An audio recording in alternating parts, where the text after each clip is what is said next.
Okay. And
very Pope and talk to your son, Bill. You. Is. Mean.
All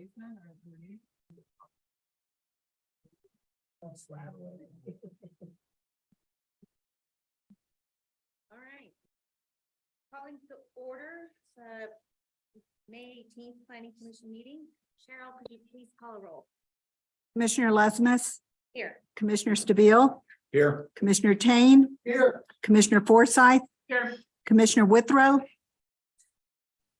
Unmute Kelsey. Here. Thank you. Commissioner Gleason is, I believe, absent this evening, but we do have a quorum.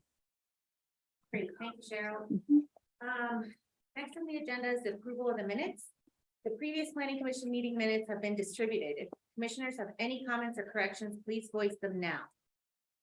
Any comments or corrections? Kelsey, you're good? All right, so let's take a vote. All in favor? Aye. Aye.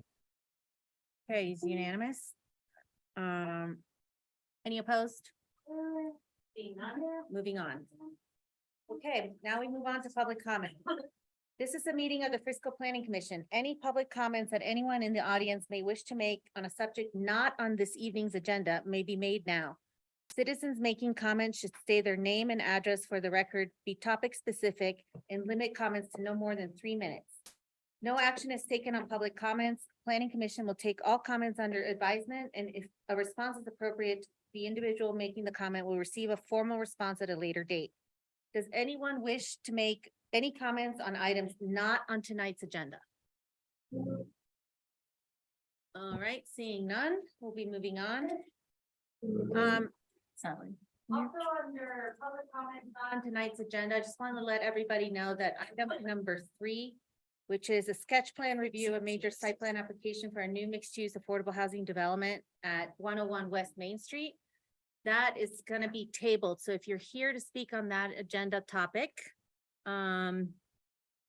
we will be hearing that item on June 1st. Just letting everybody know. All right. Oh, sorry. At this time, I would like to open the public meeting portion of the comment of the Planning Commission agenda. This commission is appointed and serves as an advisory board to the town council. It has certain final authority as identified in the individual staff reports.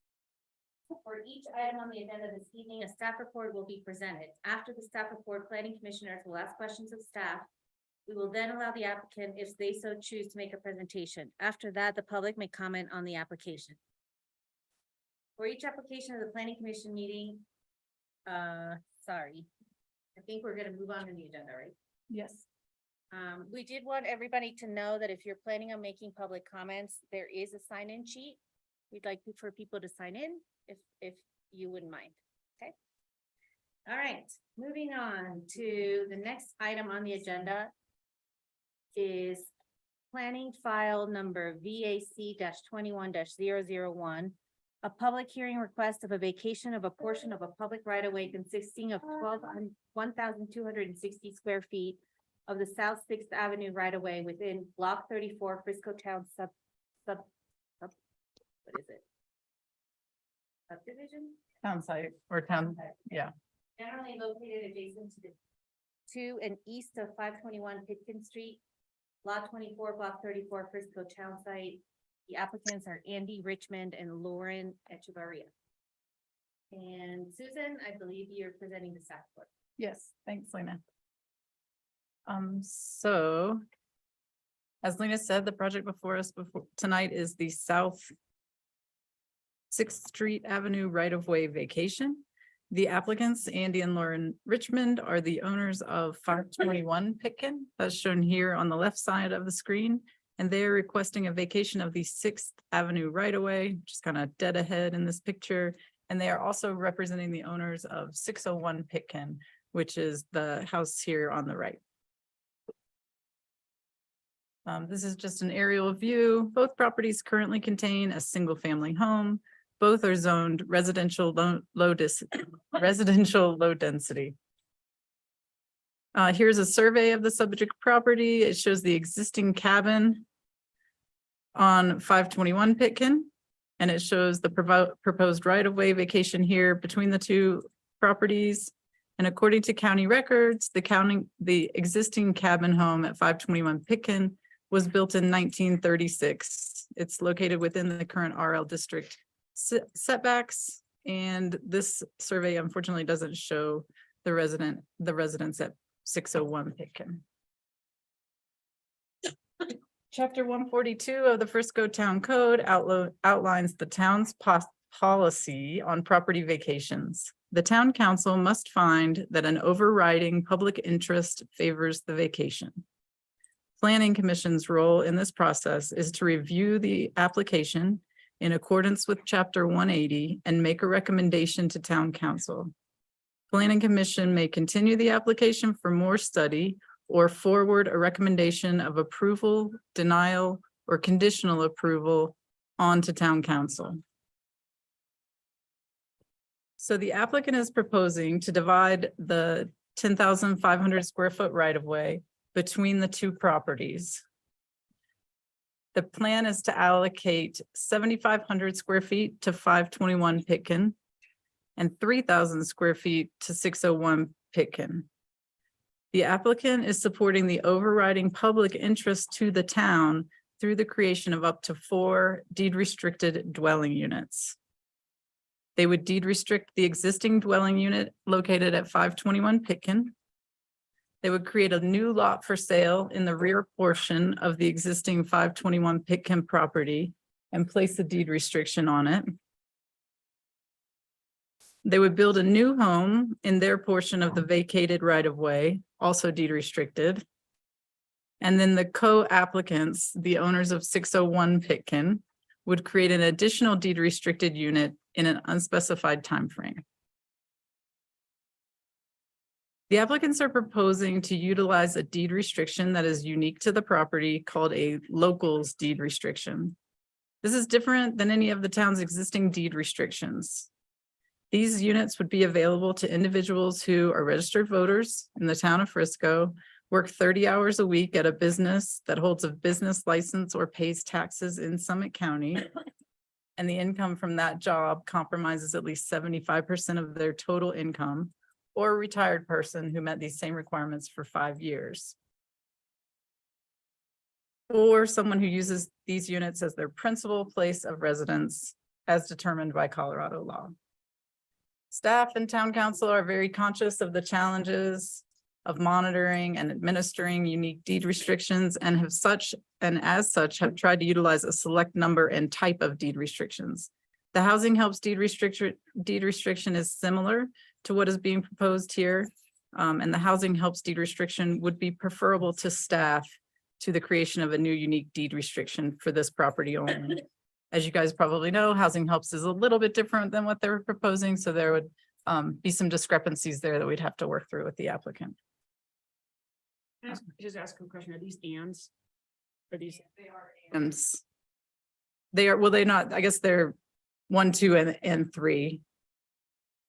2 having various components to it. But you can also ask the applicants. Yeah. So an appraisal of the 6th Avenue right-of-way was conducted in October of 2021.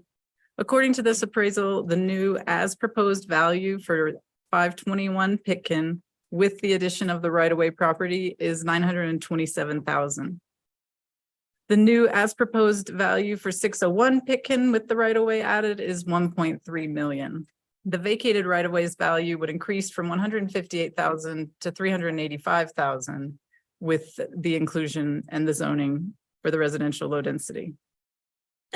So upon vacation, the surrounding property assumes the existing zoning for the adjacent property, which is the residential low density. And this chart illustrates what the new allowed density would be if the right-of-way area is added to the adjacent properties. The applicant's proposal of up to 4 deed-restricted units in addition to the existing house at 601 Pitkin would be allowed per the density in the RL district. Deed-restricted accessory dwelling units, that's just point of information, deed-restricted accessory dwelling units are allowed in any zone district and do not count as density as long as they are deed-restricted to a person earning 100% AMI. So for the analysis, we're looking at the proposed vacation of the undeveloped 6th Avenue right of way in exchange for up to 4 workforce housing units appears to be in conformance with the purpose and recommendations of several goals of the Frisco Community Plan, including inclusive community and thriving economy. I selected this one to put on the slide because it's the most relevant to the application. There is a demonstrated need for a variety of housing types to meet the demand of our local workforce. This application is meeting the other general requirements of Chapter 142, including preservation of access. Other requirements regarding platting and recording will be handled upon town council approval. The applicant is also proposing separately from this to create a PUD that would allow smaller lot sizes so that the property could be conveyed as 4 separate lots. The applicant is also proposing to restrict house sizes to 1,250 square feet and 1,500 square feet. It should also be noted that there are a couple areas of steep slopes on the existing 521 Pitkin property, which may restrict future development there based on the UDC steep slopes requirement. So the PUD must be reviewed separately, and it's not being evaluated at this time because in order to process a PUD application or a site plan application, the property owner, in this case, the town of Frisco, would need to give permission for the development. Since in this case, the town is the owner, in order for the applicant to proceed, they kind of needed a reasonable assurance or a reasonable understanding of what the town's perspective was on the 4 units of deed restricted workforce housing being a true and strong overriding public interest that was worthy of the vacation of the right of way. So the applicant is recommending in this case staff is recommending that the applicant works with town council to create a development agreement that would outline the performance measures such as timing and delivery of the deed restricted units that would ensure the overriding public interest requirement is met. With a development agreement in place, the applicant would have a reasonable assurance so that if they are able to obtain planning approval for their proposed PUD and development, the town would then vacate the property to them. Staff is recommending that a condition be placed on the Planning Commission's recommendation that the applicant shall enter into a development agreement with the town of Frisco that outlines the requirements for construction completion, restrictive covenants, and all necessary development approvals. And then finally, that the vacation ordinance would not be recorded until the conditions of the development agreement are satisfied.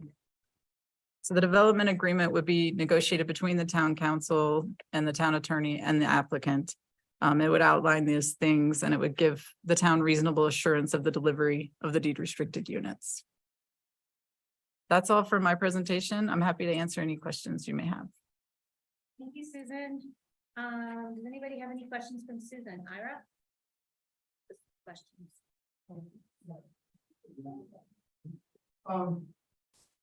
So this would be an agreement that yet to be determined, development agreement. And is it possible there would be any monetary compensation either way from the town to the applicant town? You can ask the applicant if they would consider that, but at this time, they're not proposing to financially compensate the town for the vacation. The only thing they are offering is the creation of up to 4 deed restricted units.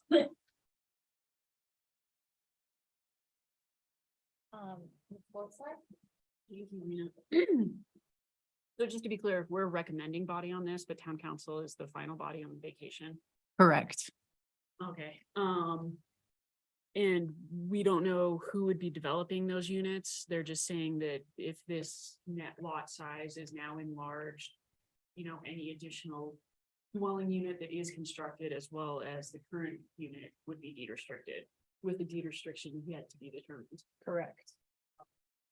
Okay, and then I guess, I'm sure you said this, but why would it need to be rezoned to a PUD? Does the underlying zoning not allow that density that they're proposing? The underlying zoning wouldn't allow that lot size, the smaller lot sizes.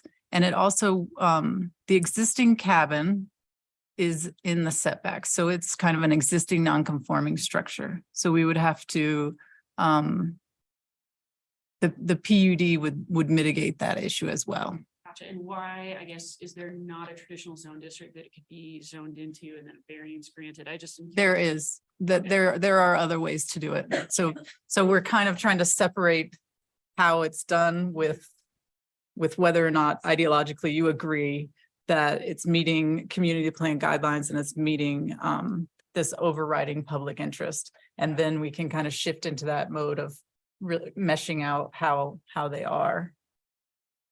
But I don't think. It's, the town has concern with sort of this unique deed restriction. We do, as you know, it's difficult to manage just countless deed restrictions and we have specific reasons for the language that we have in our housing helps deed restrictions. So we, in the town's opinion, we feel like it's best to kind of stick with the ones that we have. No further questions. Andy, questions for staff? Yeah, I'm just trying to keep count. How many units are proposed? So let's say this is, everything's built out somewhere in the future. How many units are we talking about? And are they all deed restricted or is there a market rate in there somewhere that's missing? So today, two dwelling units exist among the 521 Pitkin has a small cabin. And then 601 Pitkin has a single family residence. The applicant is proposing to deed restrict the cabin at 521, subdivide a lot at the rear portion of 521, convey that lot with a deed restriction for an affordable housing workforce unit, build another unit in his portion of the right of way, the yellow portion of the right of way that would be deed restricted. And then kind of, to me, the gray area would be the owner of 601 Pitkin. There's no specification for what kind of unit or when it would be built. So that one's proposed, but I don't know if it's an accessory dwelling unit or if it's a separate structure. That one wasn't as well defined in the application. There's currently 2 market rate units. There are 2 market rate. No, 601 would The new one would be market. the new one would be deed restricted, but the existing 601 residents would stay market rate. Okay. Thank you. Welcome. Other questions, Andy? Kelsey, do you have any questions for staff? No, my questions have been answered. Thank you. Susan, my questions are, so when you say they'd be subdivided and conveying that lot in the back, they'd be selling, but with a deed restriction. Yes. And they are proposing that we vacate right away, convey them land at no cost, or maybe 4 units. Yeah, Restricted. correct. I think the maybe is why we've inserted this idea of the development agreement, Right. so that we have assurances that those units would be constructed. Okay, and are we in a position to provide input or recommendation to council on if we chose to additional restrictions related to the deed restriction? Yeah, you could add that as a condition. Okay. Yeah. Please. Oh, go ahead. Oh, no, sorry. Okay. When you're done. I think I'm done. Okay, so what we're seeing in yellow, Yes. has the town thought of developing that, just rezoning that to a PUD and building 8 deed restricted units on it? We could develop it ourselves, and we have spoken with the town attorney about that. And it is an option, but we haven't taken any action on that to date. And a question that I had, a follow-up question, if we were, say the town were to take this area right away and put in housing, what deed restriction do you think we would put on it? If you're comfortable with the idea that they would not be restricted to a certain AMI, I would recommend the housing helps deed restriction.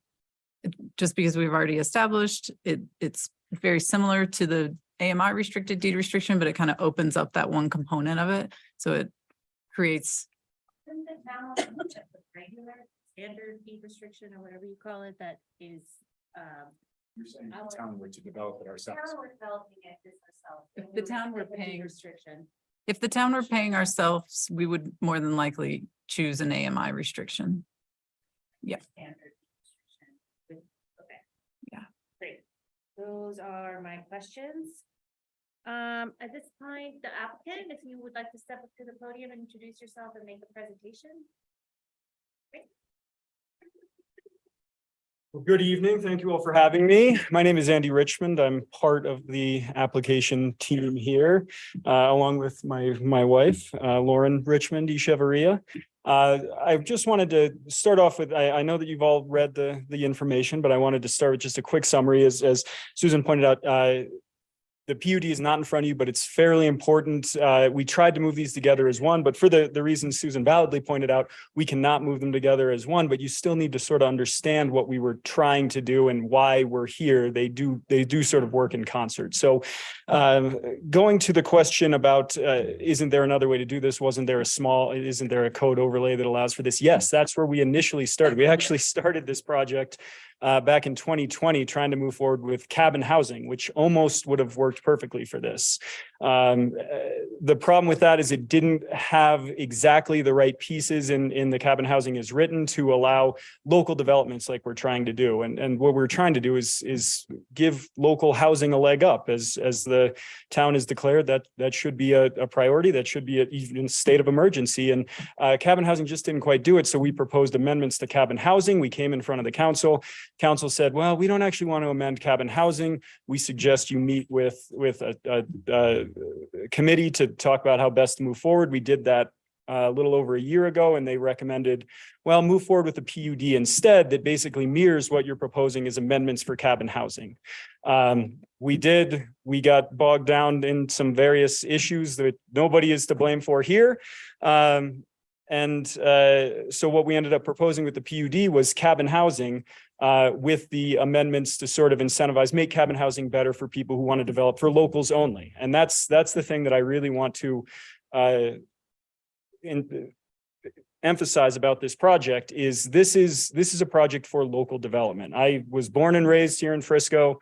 I've seen the problems with local housing. I am extraordinarily fortunate that I somehow got to come back and own a house here. So I want to make that possible for more locals. And so to get at the point, this isn't maybe for local houses. This isn't any market rate new development. This is definitely for local units. There's no other way to develop it with the way the PUD is drafted. I'd like to take a minute to talk about the deed restriction that we proposed, because it's not, Susan summarized it fairly accurately, but it's more contained in the PUD, which is not in front of the commission at this point. But each of those requirements that Susan read off, it's an and. So it's every one of those things: work in a business in the community that has a business license, that has an address here, do it for 30 hours a week. It has to be your sole source of income, and it has to be your primary residence. We took this language from the Vail Indeed program that has implemented this kind of deed fairly successfully. And then we made it a little more strict with the has to be your primary residence. So basically you can't even rent this out. This is a project designed for locals to go live at. And to speak to some of the concerns I think I heard about the different types of deeds, we're of the position that Frisco needs all of the tools it can get in this local housing issue, because we already have a bunch of AMI and capped local restrictive deeds. And that's all well and good for one purpose. But as we're starting to see, there is a massive gap between the AMI homes and the market rate homes. And what that results in is when somebody gets into an AMI home, they're very happy. It's great. But when they're ready, they got their foot in the door, they've established a foothold, but when they're ready to move up, they can't sell that home and then move up to a market rate house. The gap is just going to be too big. That's what we're trying to fill in here, is the gap between the two. So if somebody sells their home in peak one, that doesn't mean they have to leave Frisco. That means that they can move on to the next thing. And so this is just another tool in Frisco's toolbox. I'm not saying that every deed in Frisco, every restrictive deed needs to be this idea of no AMI, but I'm saying that there is a place for this. What I will say is that the studies from the Vail Indeed program have found that this exact or the Vale and deed restriction is depressed housing prices roughly 10 to 15%.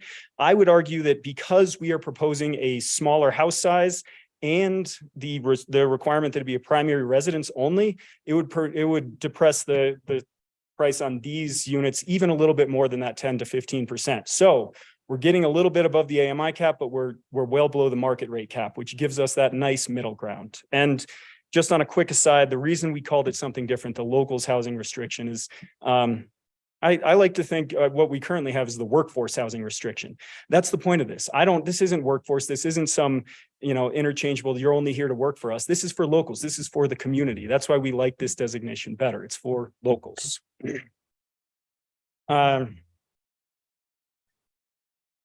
I'd like to talk a little bit about Mr. Tain's question about compensation. No, we are not asking and would never ask the town to compensate us.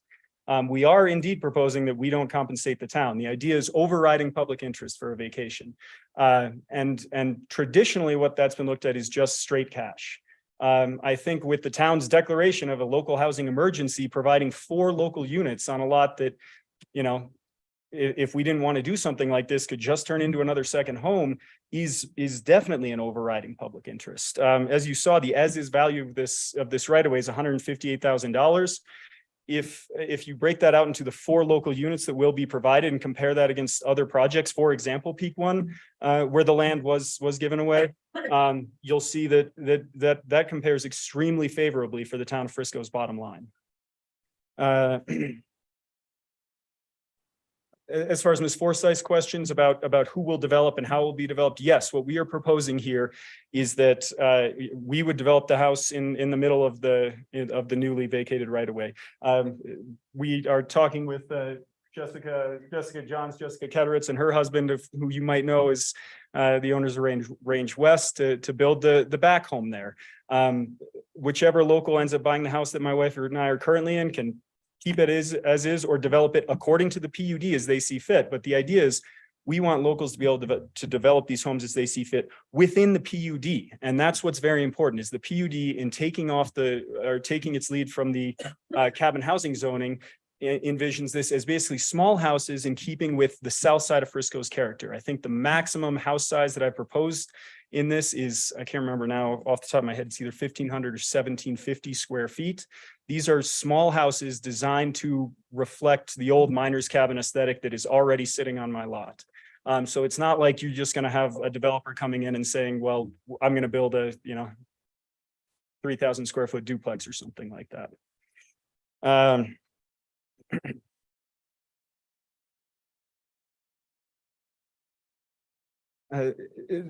Andy, or excuse me, Mr. Stable, to your question, I wanted to just talk about, I wanted to make sure I'm clear on the numbers here. So right now, if we talk about 601 and 521, there are 2 current market rate houses going. Under this proposal, what this would result in is 4 locals houses. And that's, again, as I said, that's not maybe, that's definitely 4 locals houses, and 601 would remain market rate. So 2 market rates into 4 locals in 1 market rate. And we're not holding the market rate. The market rate belongs to Al and Marta Lindros. And I think I saw on Zoom that Marta might be here with us. We're not proposing they have to do anything with their property. And I wanted to talk a little bit about how that 4th unit comes into being. Mr. and Mrs. Lindros have been kind enough to work with us on all of this. And what we're just trying to do is we have this plan about how we want to move forward. We don't want to force their hand. They're willing to sign off on, well, if and when they build the garage or when they have to transfer the property or anything like that, that's when the mother-in-law apartment or additional unit gets built. But it is going to be a requirement of any development agreement. So while there's a ticking clock on the 4th unit, the 3 units would go into effect immediately. But the 4th unit would be signed and written in the development agreement that it is definitely coming.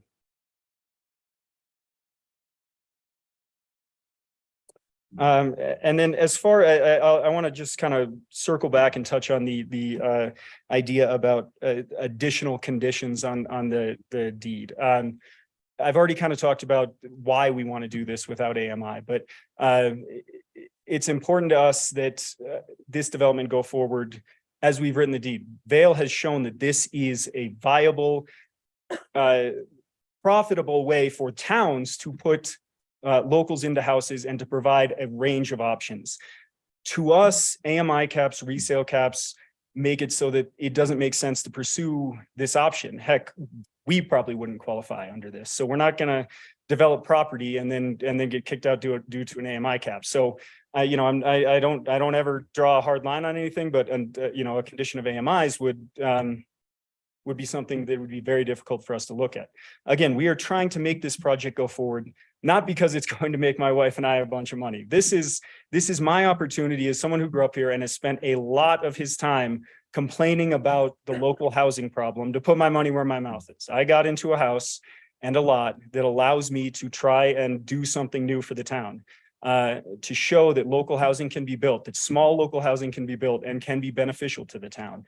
And lastly, what I'll say is if this project works, this has the potential to set a great precedent for the commission and for the town of Frisco to say every time somebody else comes in and says, I want to vacate a right of way. I want this extra land that's next to my property. You get to point to our project and say, well, the Richmonds vacated this and they gave us 4 local units. We didn't get $200,000 out of it. We got 4 local units and no extra market rate units. That's what we got. That sets a pretty great bar for developing local housing into the future. So I'm happy to answer any questions that I might be able to.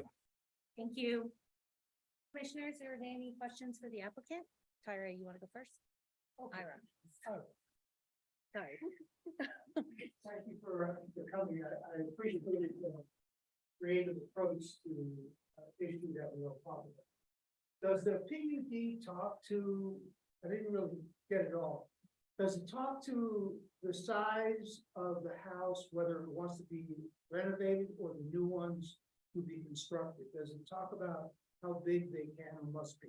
Yes, and the only house that would because right now there's only one existing house that would possibly be renovated. That's the one that I live in.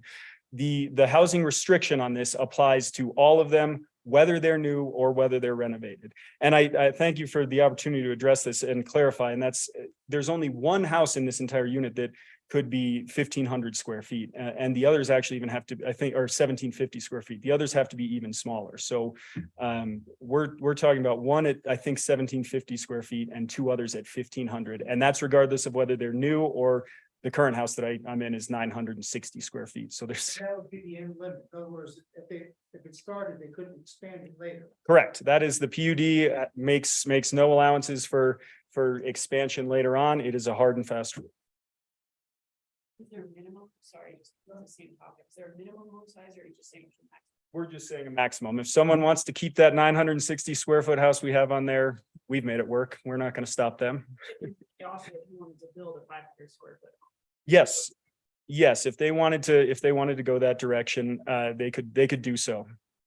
And I should mention, in keeping with what the cabin housing overlay said, there's also provisions in it about maintaining the character of Frisco's cabin. I can't remember exactly how it's phrased, but Frisco's cabin culture, history, something along those lines. So if you want to build that updated 500 square foot miner's cabin and keep it in line with Frisco's historic architectural ideas, great.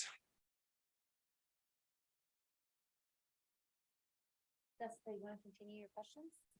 Yeah, okay, I guess I'm just still really confused. You're saying there's definitely gonna be 4 restricted homes there, but then you said, well, if they want to build a 500 square foot cabin, they could build a 500 square foot cabin. Who's building homes? So as I mentioned, my home already exists at 521 Pitkin.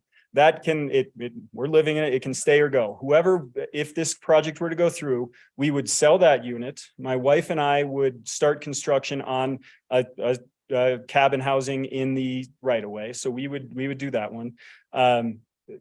Johnny and Jesse Katoritz would develop the lot in the back of 521 Pitkin. And whoever we sold our current house to would have the option of either staying in our current house or developing it as they see fit, building it for themselves. To be clear, when you say developing, I mean the owner develops it. This isn't sold off to some developer. This is an owner, because a local has to buy the property. We can't sell it to a corporation. We have to sell it to a local. So you're proposing to convey lots with development rights on them? That's You're correct. not proposing that any of these will definitely be developed with housing? You're just selling a lot. You're right that if somebody for whatever reason wanted to buy a lot and leave it vacant, that's up to them, but I think that the vacant land tax that people pay is enough of a deterrent in its own that people will be building on this. Got it. So you're not guaranteeing housing, you're guaranteeing a right for someone to construct housing.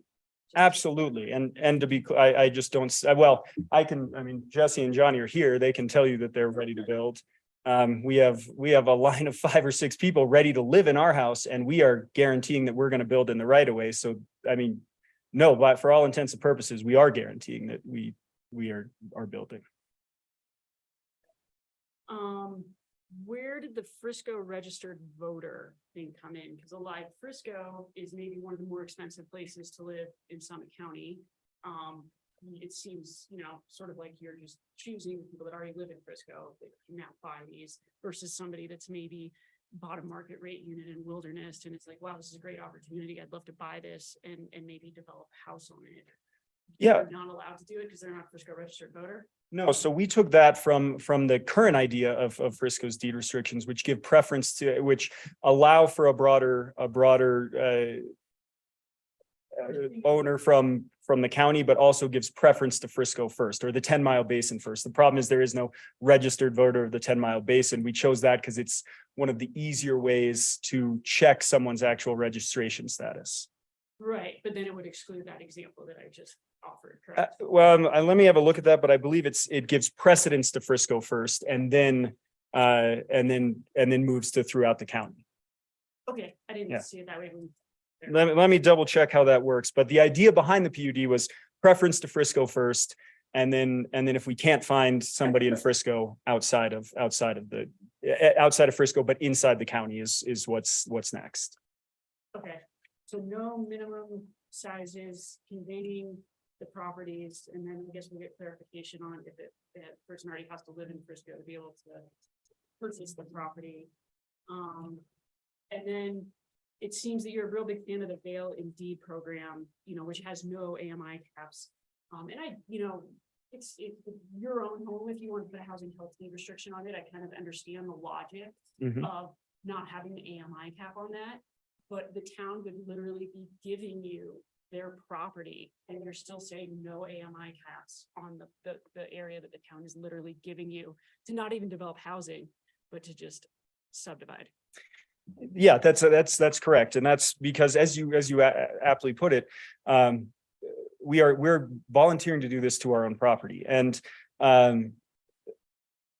if the town truly believes that local housing is an emergency as declared, then that should be what the overriding consideration is. So if we're going to, this is basically us taking the lesser bite of the apple rather than what you usually see at these things, which is, well, we'll give you a few $1,000s and then you let us build a giant market rate house and we'll throw a bone towards maybe one local unit. We're trying to flip that formula on its head where we say, okay, we don't have to do the AMI units, but with the research that's been done on these specific caps and the small amount of the house, it will depress prices without that unnecessary threading of the needle that AMI creates. So, that's one of our other problems with the AMI ideas.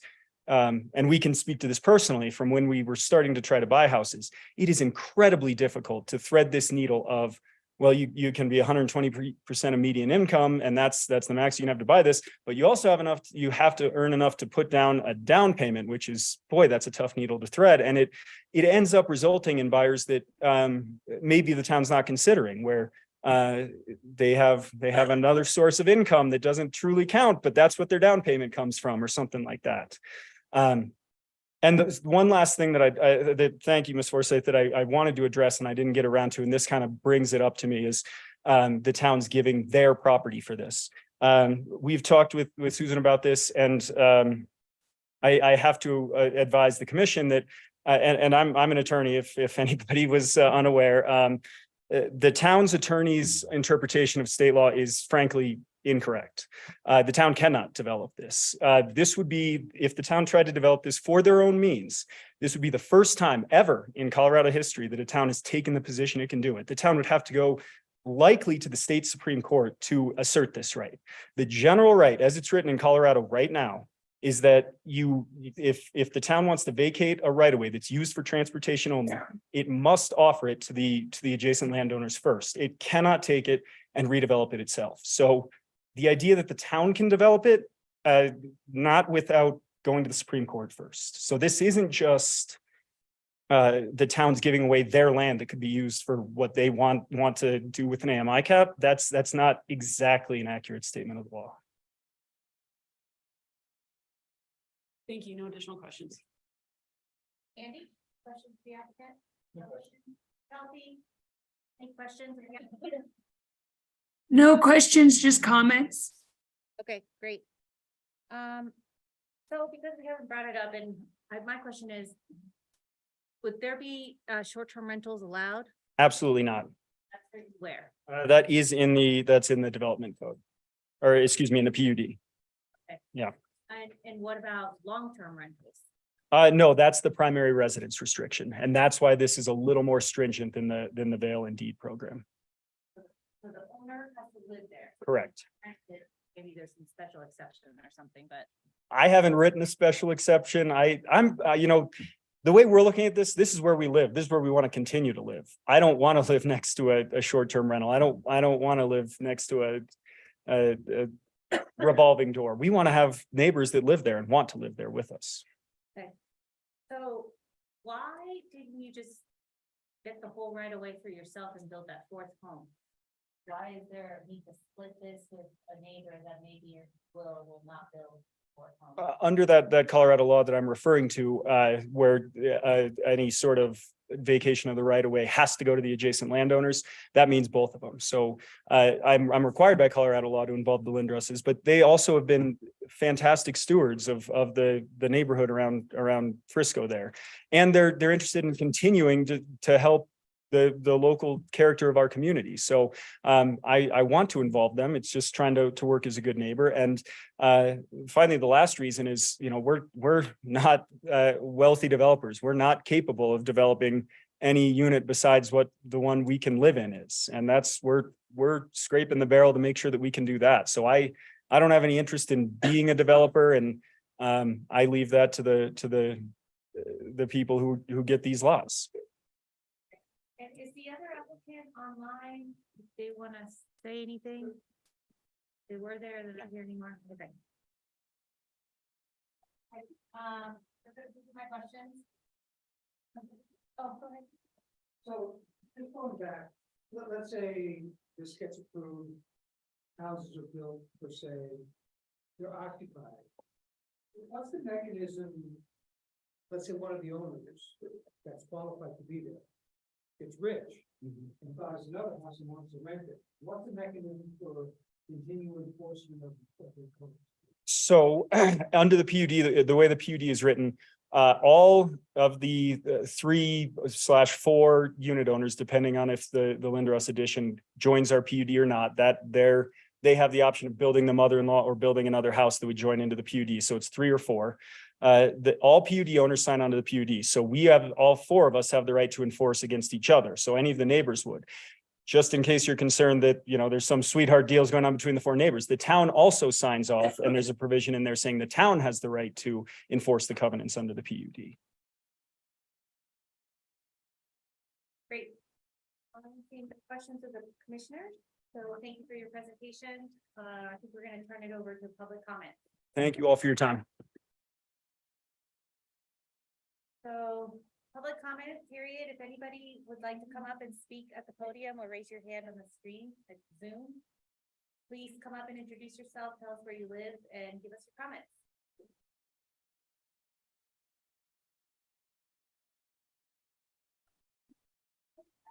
Hello, my name is Chad Robinson. I'm at 512 South 6th Avenue, so sort of a neighbor, just kind of down the right of way, further from where these folks are. And I'd like to support their project. I think it's actually a really good use of a right of way that doesn't go through. That hillside is really fairly steep, and so it would probably never be used for just that, for driving, through that through our neighborhood.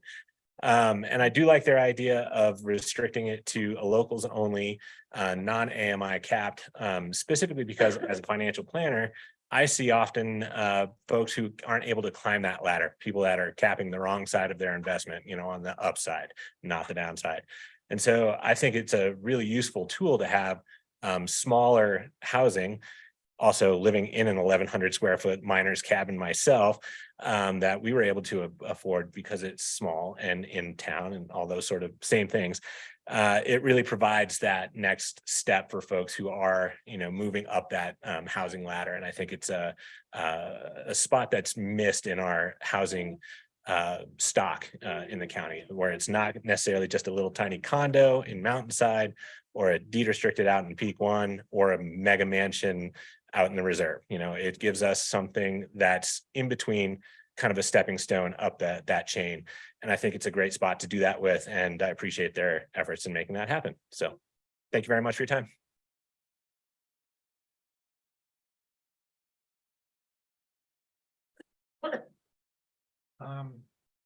Hi, I'm Dan McCreary. I live on Belford Street and 4th, right across from Peak One neighborhood. And I've been involved in the construction of deed restricted housing for the last 25 years, from Wellington neighborhood, the 278 homes there. I built all the homes at Peak One neighborhood. I built Ophir Mountain Village, Glen Cove Homes over in Dillon. And would really like to see this AMI really be given some serious consideration, because what happens is when a person makes over the AMIs, then they have no place to go. And it's kind of like the missing middle class, so to speak. And I think, the Richmond's creative approach to this really, deserves some consideration and a yes vote to send it up to the town council and let them work out the specifics on the deed restriction and on the PUD agreement. So I'm 100% in support of what I see tonight.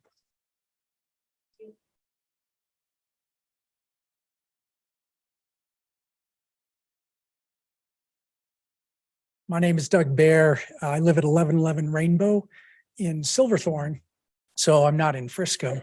I didn't know this presentation was going to happen. I'm here for a different reason, as you all know, with Unsheltered Summit. We are trying to provide the same thing that these folks are providing, about 5 rungs down the ladder. But as I'm listening to it, again, this is essential to keep our community thriving. When I bought my house, actually, Dan built my house and provided me with the opportunity to have a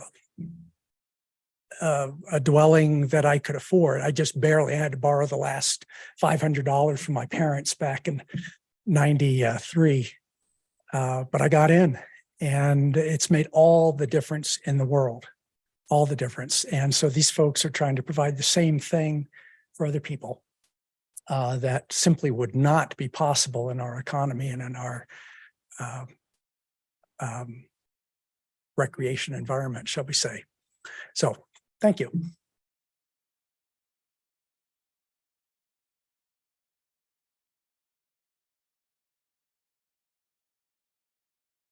Hi, Mark Richmond. I know the applicant fairly well. He's my son. We live at 400 Pitkin, just west of this project, and I'm totally in support of it, obviously, but I want to explain why in a short discussion with you. We've seen the south side change so much in the last few years. It's just becoming gentrified. Investors are buying every property for sale. There is no chance for a local buyer employed in this community to get in at market rate. We need other tools than AMI to get a community of people who can afford to live here, and they belong in town. They don't belong on the outskirts in some project. They don't belong in Lake Hill. They belong right in town. And it helps if the town will work with private investors. And right-of-ways are the perfect place to do that. Andy's right about the state law as it's written, saying, if you vacate a property, a street, it should go to the adjacent landowners. And it gives those landowners a chance to have good input into what should be done on that property. It allows them to customize it. And by the way, they can bring capital to the deal. That's sorely needed to help close this gap between the AMI products and market rate housing. And this is a chance for someone to buy a home, sell it, and maybe make a little money, but they have to sell it to someone else that's a resident or that is a locally employed person in Summit County. So it's going to continue on being a restricted house forever. It is a model for you to do this in the future for all your right-of-ways. There's quite a few right-of-ways in town that could be changed. And I'd love to see you support this. So thank you.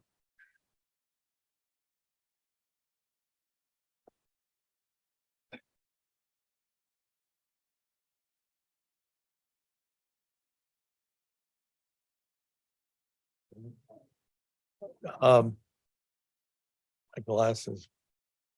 Mark Sabatini, I live in Frisco and have been involved with a number of you folks over the years. I guess a couple of comments. I think it's very difficult to out clever common sense. And I know that each and every one of you and myself and others have kind of juggled a lot of these topics around for some time without, in my mind, a real effective resolution. The right of way, in my mind, has limited real value. It's unlikely that it will be utilized. And I would point out that if I recall correctly, 4th, 7th, and 8th streets have similar constraints. You know, it appears to me that the town has an option to make a real interesting move here. Better community in a creative and, I think, Counselor, an easily defensible way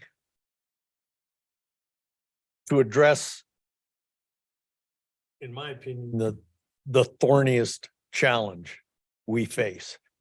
And that is live here, work here, be here. I can't speak to the dollars involved, but I would strongly suggest that we take this move as a community and say, we're addressing the problem. We're doing more than talking about it. Thanks.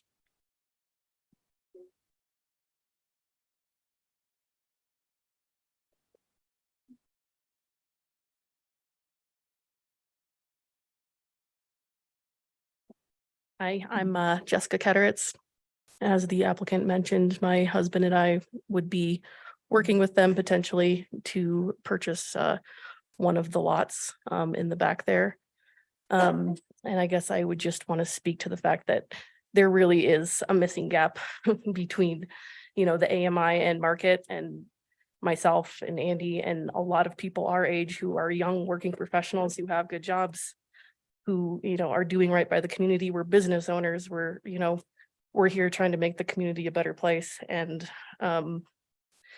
we don't qualify for deed restricted housing, and it's hard to really fill that gap. We're not getting into these $1.7 million houses that are for sale in Frisco. It's just not going to happen, right? So, I just want to say that there is a need for this housing development, and I hope that the town sees this as a way forward and a model for the rest of the unused right-of-ways in the town.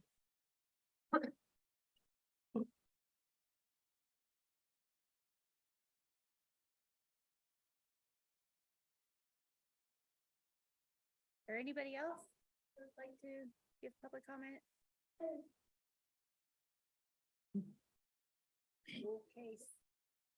Seeing none, and I don't see anybody on the computer. So again, I'm going to public comment and move on to Commissioner deliberation and comment. I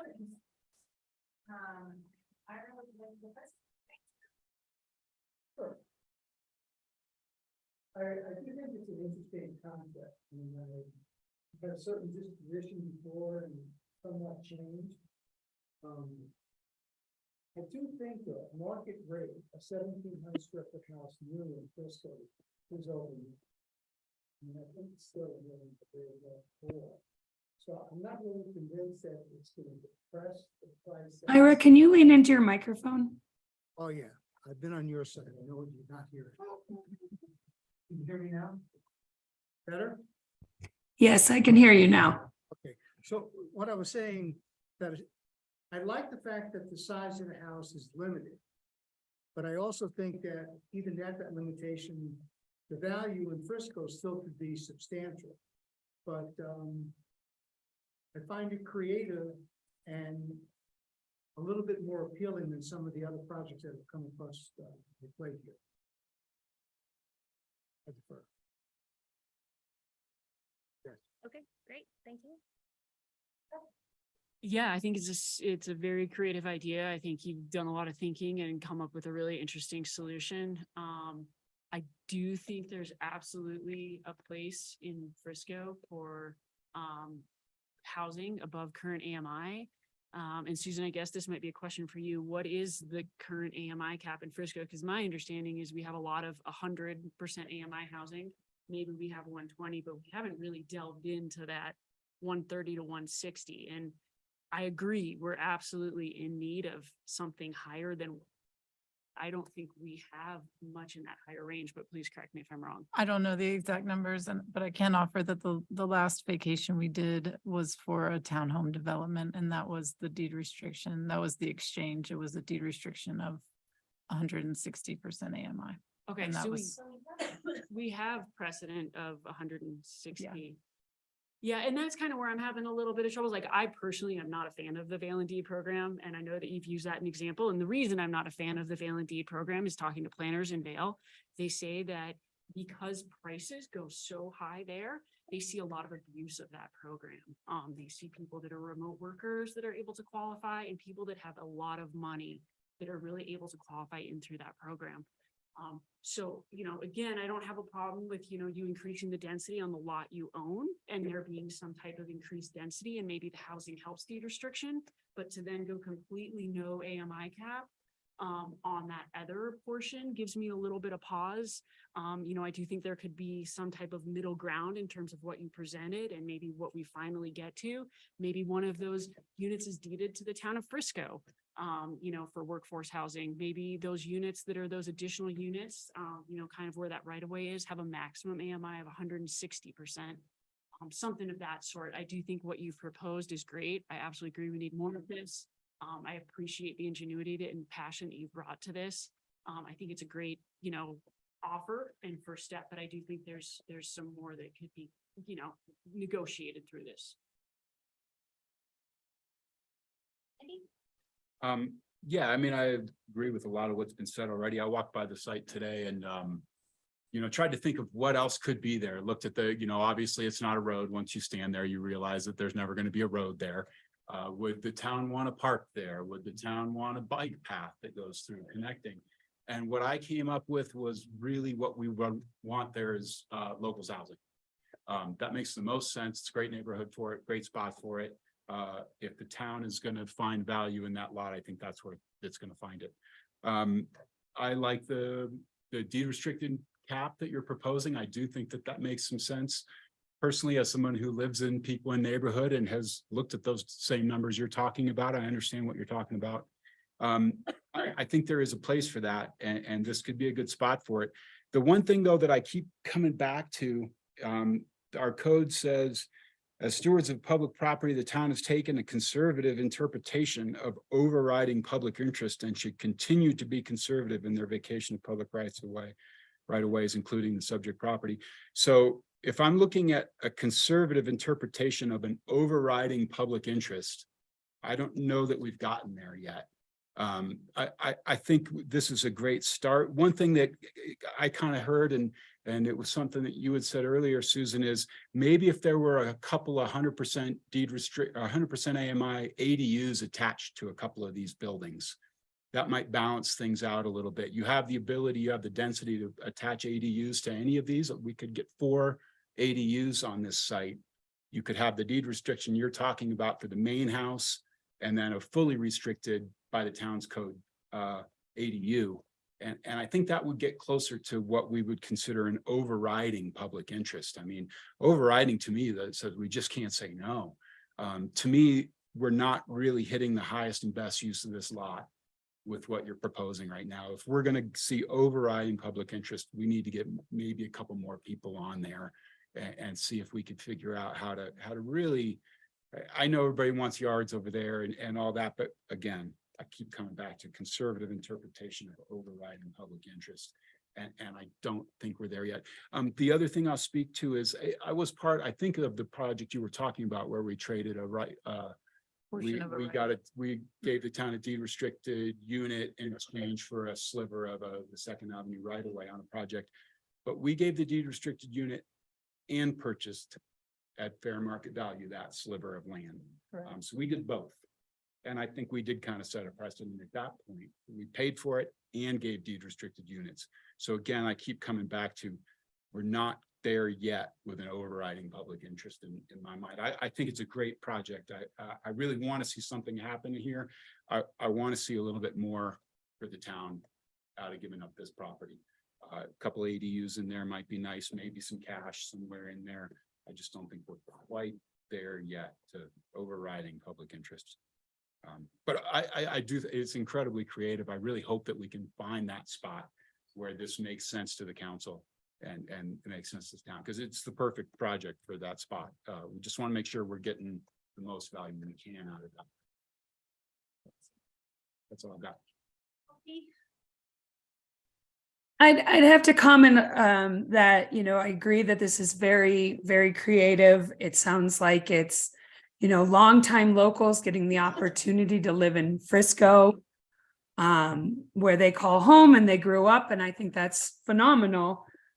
You know, I waffle a little bit with like, are we so desperate to solve this situation that we're giving up other important things? Like, not that that whole vacation isn't a reality, but it's like, do we lose all our open space in town just to solve things?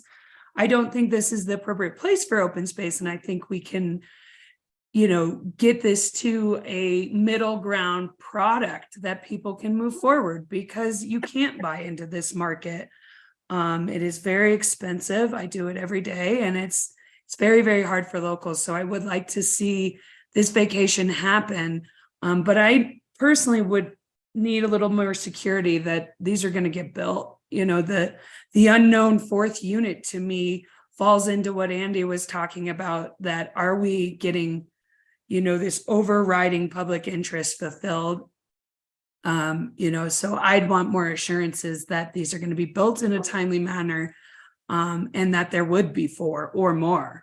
You know, we just did a lot of code amendments to kind of incentivize affordable housing, and I don't think these are being applied here. So I think I could be a yes, certainly. I'm just not sure if I'm quite there yet on where we are. Thank you, Kelsey. I don't think I have too much to add to what's been said, other than I agree with Kelsey on the 4th unit. I feel like there's too much of a question mark. Everything in the staff report said to up to 4 units. So it doesn't feel like it's definitely 4 units. It feels like maybe you'll get that 4th unit. Nobody knows, maybe in the future. So there's just uncertainty there that makes me kind of nervous. And I also think if in the past we have asked people to basically reimburse the town for the cost of the land and used 160% AMI for the units that are located there. I mean, I like that concept. Kind of feel like we should stick to that. And maybe not all the units in the project. I mean, I should have started with, I'm grateful that you're here proposing something, and I do think it's a flat piece of ground that'll never be used for right away. However, this just doesn't feel to me we're there with the overriding public interest. It feels like we, the town, are not getting enough in the deal, and we're not doing what we've done in the past.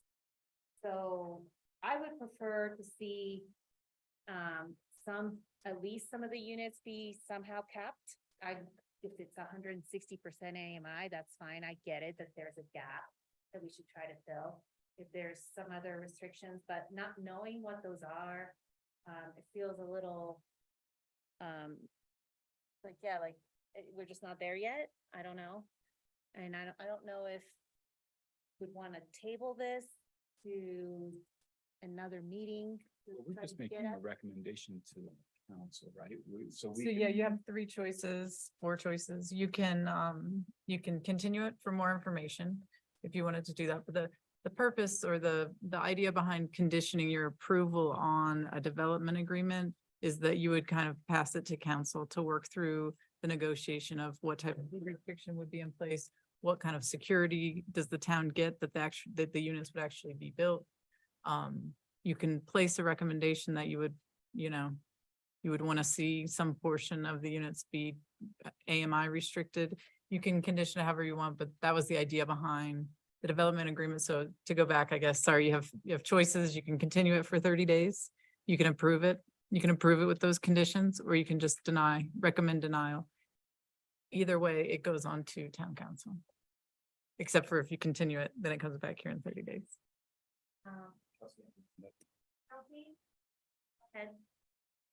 Why, I have I guess kind of a question. Why is the PUD not presented to us at this time?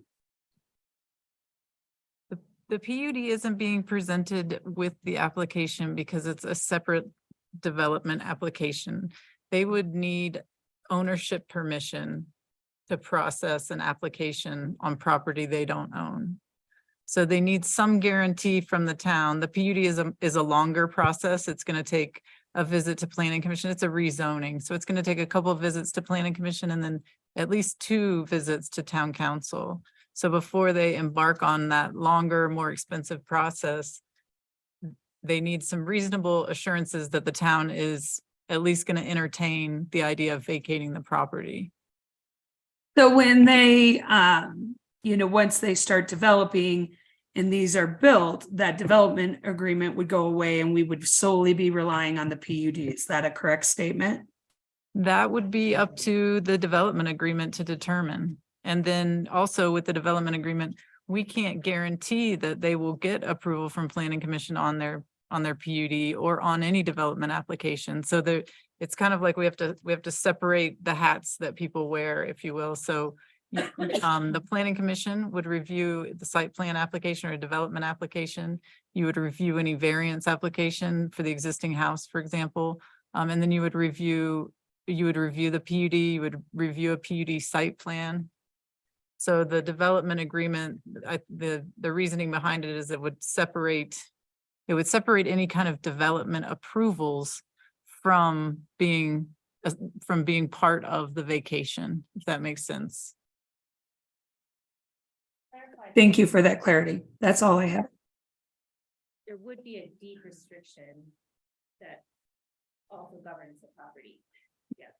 And again, I think that's why staff emphasized the housing helps deed restriction, that the town does hold that deed restriction. Summit County, the deed restriction states that the Summit County Housing Authority would approve the buyers and the sale. It kind of takes some of the guesswork out of the questions that you're asking about how will we enforce these things? How will we ensure they're, the buyers? Normally that doesn't lie within a PUD, that would lie within a deed restriction.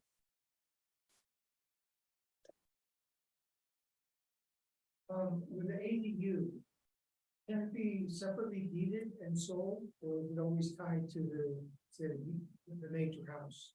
A good question. With an accessory dwelling unit, if you have the density, if you have the allowed density on your property to subdivide and to create a condo plat, for example, you could sell separately your accessory dwelling unit as a condo. But if you do not have the density, the allowed density on your property, say your property is only allowed 1 unit of density, you build an accessory dwelling unit, you have to deed restrict in Frisco, you have to deed restrict that accessory dwelling unit to 100% AMI. And it cannot be sold separately from from the rest of the property. It is accessory to the main dwelling. And so based on the size of these lots that would be created, that would be the scenario that would be applicable. In the RL zone district, it's just based on the your density is based on your lot size. So there's that chart that I showed you that. So if they have the density, they would be by right in the RL zone district. You could build a second unit on your property. You could condominiumize and subdivide that unit and sell it. But if you didn't have the density, if you only had one unit of density on your property, like the existing 601, for example, 601 Pitkin Street, it has one unit of density. They could still build an accessory dwelling unit on their property. They just couldn't sell it separately, and it would have to be deed restricted at 100% AMI because the way our code reads is if you deed restricted at 100% AMI, it does not count as density. Can I piggyback on that for just a second? What, they can have bonus units of density in that zone too, no? No. They don't get. no We bonus. did know the code revision did not include the RL zone district, Not the code revisions, but the density bonuses that have been in the code forever, that's not applicable. not to- for RL. I have a couple comments as we're kind of weighing what action to make. You know, the applicant's an attorney, you know, that all the, details really matter. And I think in general concept right here, we're like, yes, let's move forward, but we're gonna need to see a bit more. I'm not really comfortable recommending, and it's just me, approval of this, for town council to work out the details. There are just not enough details here, I'm seeing a remote worker ability to live here. I'm not seeing any AMI restriction, just the way it's written. And enlighten me, because looking at, we can have a conversation, but, looking at the way that deed restriction is written, by a business with a business license in Frisco, I can set up a business license. Something in Frisco, they have no need to live in Frisco. Like, I'm just saying, because in the world of planning, in deed restriction monitoring, these are the things you see all the time. And so I just don't see there's enough details for me personally to kind of recommend this moves on to work out the details. I guess I feel I'm just slightly on the other side of that Okay, fence in yeah. that I do feel like we all agree that this is a great project if the details could be worked out. I think if we all had great, if potentially we had more assurances that fourth unit was going to get built. If we had maybe assurances that the town was going to get a little bit more bang for their buck out of this, a little bit more overriding public interest. So to me, those are the kind of conditions that we could recommend approval to the council with the condition that we solidify the fourth unit language and that we solidify more return for what we're giving up and let the council kind of work through that. But I hear you as well, like if we want to see just like a little bit more of a proposal, and then we can still make sort of those, well, maybe this or maybe that, because even if it's too far, for me, it's too far. But I'm just me. How do we write a condition to capture what the second part of your? Well, I think that's the thing is that what Susan's saying is that it's not up to us. It's up to the council to make that deal. Right. We've all sort of brought up some concerns. And it's like, well, if we're gonna make a recommendation to the council, it needs to capture that somehow, some way. I agree with Jessica, like, I'm not sure you can make those conditions because there's not enough to the proposal to really respond to it. Yeah. That's why, so maybe we want to table this for more information so that we have additional details. Yeah, we can also ask the applicant their thoughts on.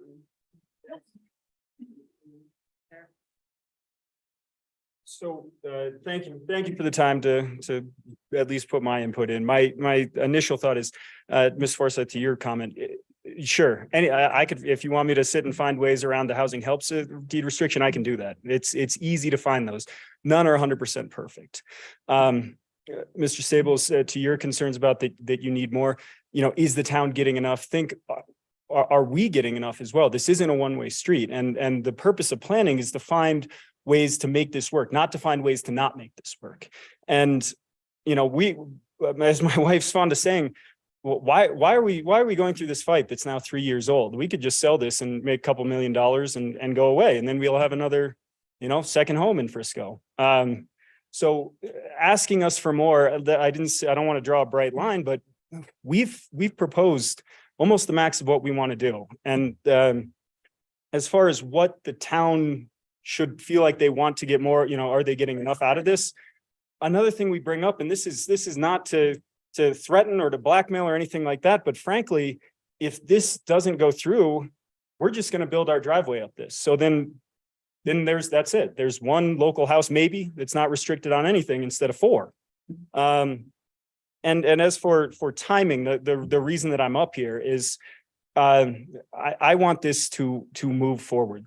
I didn't want to get into it earlier, but we started this in 2020. We had this meeting with planning more than a year ago to get this moving on the track that they proposed for us, on the track that council proposed for us. It sat on Don Reimer's desk for more than a year without any action while he worked on AMI stuff. And it absolutely drove us out of our mind. We are trying our hardest to move this forward. And we spent 3 years hearing, well, we need a little bit more. We need a little bit more. We need a little bit more. Everything more is in the PUD, which can't be considered part of this because of a little bit of process. So the details are there. We believe the details are there. And we believe that, you know, the details to do what's right by Frisco are there. It does. I understand the concerns, and I'm glad, thank you guys for raising them. But at some point, Frisco needs to take a leap of faith of, you know, are you trying to do what's right here? Are we getting the most that we're possibly going to get out of this? Or are we throwing up barriers that are going to get in the way of somebody who's really trying to do what's right and making this harder than it would be to just build a second home? So I'm asking the commission to take a leap of faith with me and I would prefer, if possible, to move this along quicker rather than not. Thank you.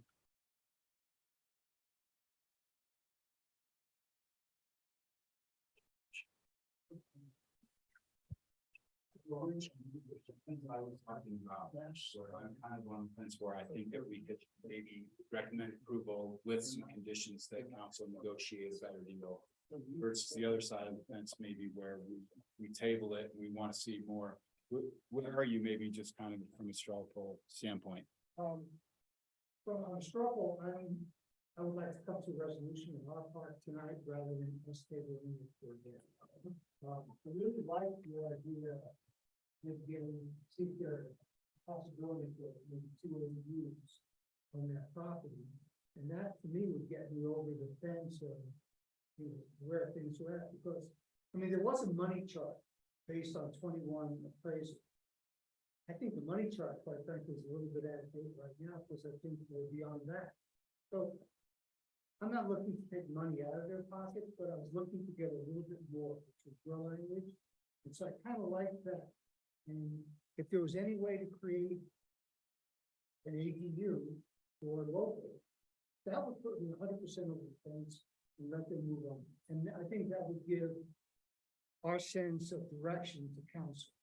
Because I don't really want to give council a wishy-washy kind of answer. I think they're creative. I know it is spin wheels for 3 years.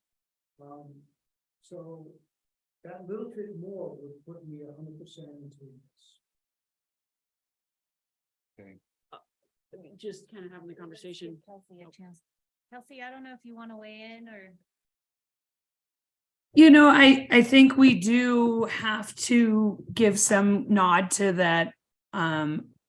This is council's job to make these agreements, make something that is in their eyes as well, a good trade. Like personally, I don't have a problem with like no monetary thing attached to this. My biggest problem is it's very expensive to build. And I'm worried people are going to buy this and then not build it.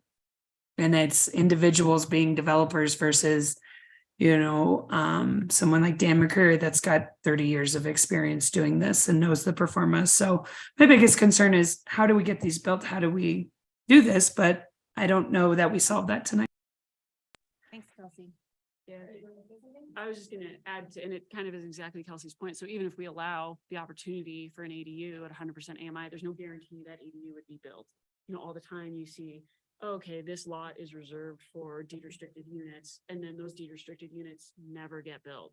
So I just do think it's a lot of benefit being given to one property owner to be able to convey all of these properties without, you know, constructing anything.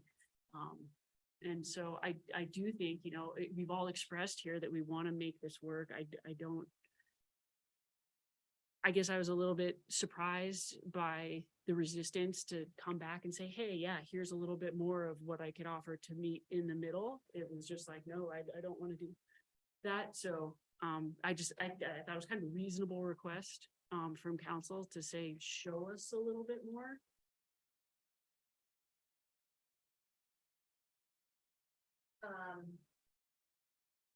Do you think, so we have, everybody's a little bit on the fence, but if we had additional conditions of approval, like the ones that you talked about, would we all be in support? Andy, in your conditions, would you ask for like a reasonable AMI cap, maybe on the the vacated portion of the right of way?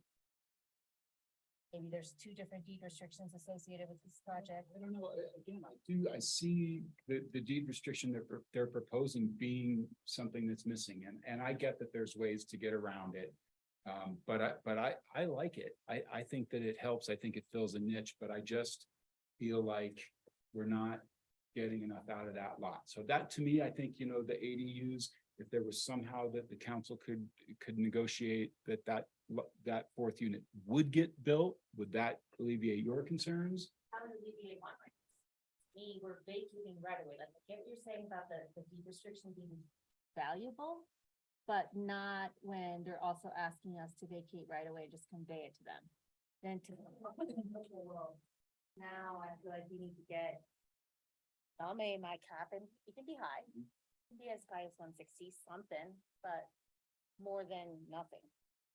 And again, we're just making a recommendation to council, so we can certainly recommend that, and it's going to be up to them to negotiate that. So I think, would you want that in addition to a couple ADUs as well to?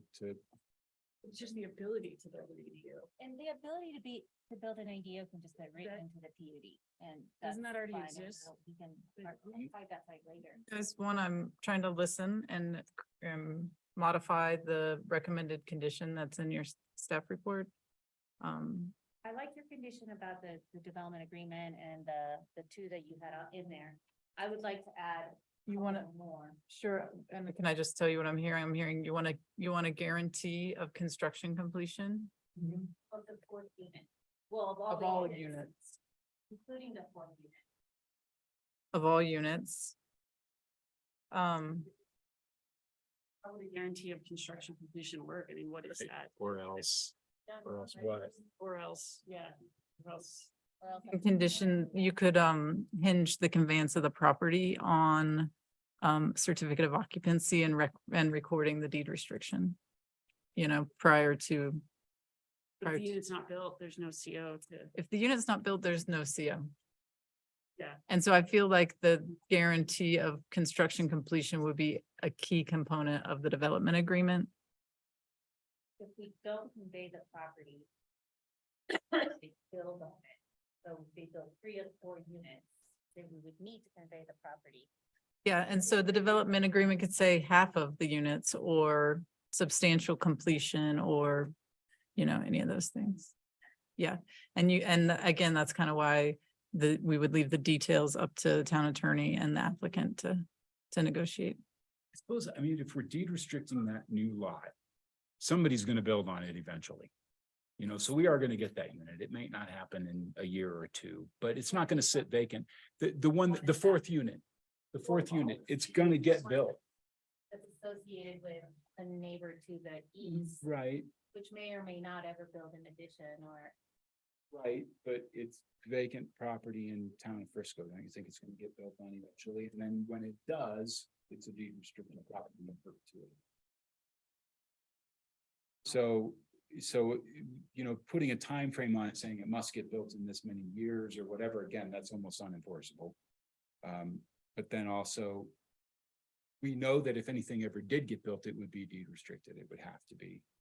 But if we're making a recommendation to the council and we want to convey our concern about the fourth unit and also our concern that we would like some additional restrictions related to AMI or something on the units, or I don't know, 25% of the unit, what even that makes it one. But how do we convey that? If that's what So- we're trying to recommend to them. So we can add the language, the applicant shall enter into a development agreement with the town of Frisco that outlines the requirements for guaranteeing construction completion of all 4 units and residential housing restrictive covenants, including the terms and conditions for occupancy of the units as determined by the town of Frisco, to include at least some portion, 25%, whatever you want to say, of the units to be capped at 160% AMI and have obtained all necessary development permits. It's just an example. Yeah, that's a good one. And I'd like to, and use a standard. And we also recommended a standard deed restriction, or at least that is something that to Okay. consider. I don't want to speak for everyone, so Andy, I know you liked that deed restriction. I do, and, again, I guess. We have a housing helps deed restriction as well. That's, But that one isn't 160% AMI. So do we have one for 160% AMI? our standard deed restriction, you can enter a different. Okay.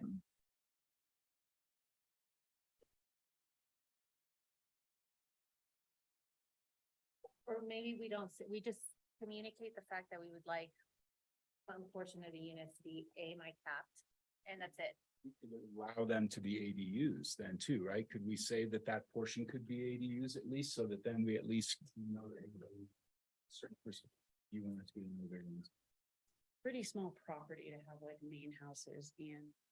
I don't know, I'm just thinking, we talk about highest and best use, and if we did put this on the open market, and I get that we'd have to offer it to the neighbors first, but if we put this on the market and said, what's the developer want to do on this lot? I bet we'd get more out of it in terms of housing on that lot. Somebody would. Guarantees for actual housing construction as well. That's the part of it that kind of. Feels a little underdeveloped in this proposal to me. I feel like we can get a little bit more on there. And so if we said that there had to be a certain percentage of the units on the lot be deed restricted, but you could satisfy that with any of them, then maybe, we at least know we're getting some fully deed restricted units. And if they want to get creative and do it with But ADUs like or. the ADUs are typically 100% AMI, right? Because they're small. They're required to be if they don't count as We wanna density. Try to get at this gap. AMI restricted and market rate. Well, I think we're trying to hit both markets. But also targeting certain income level. I think that there's a niche to be filled without the AMI. I mean, I hear what you're saying, with someone in your situation, in their situation. And this is not 100 units. I mean, this is a small drop in the bucket, see where it goes, and I think if we get the ADUs in there, they're going to be rentals, they're not going to be selling separately. And they would be under a rental. I mean, that would be, that would be tied to an AMI, the rental. And I think with an ADU and a rental income, if I'm not mistaken, that's going to increase the value of the property in the overall, and they're not the value, when they sell a property with an ADU, it's going to be more valuable. So, and that's why I think that for the sales end of it, I'm fine with no AMI, but the rental side of it would have.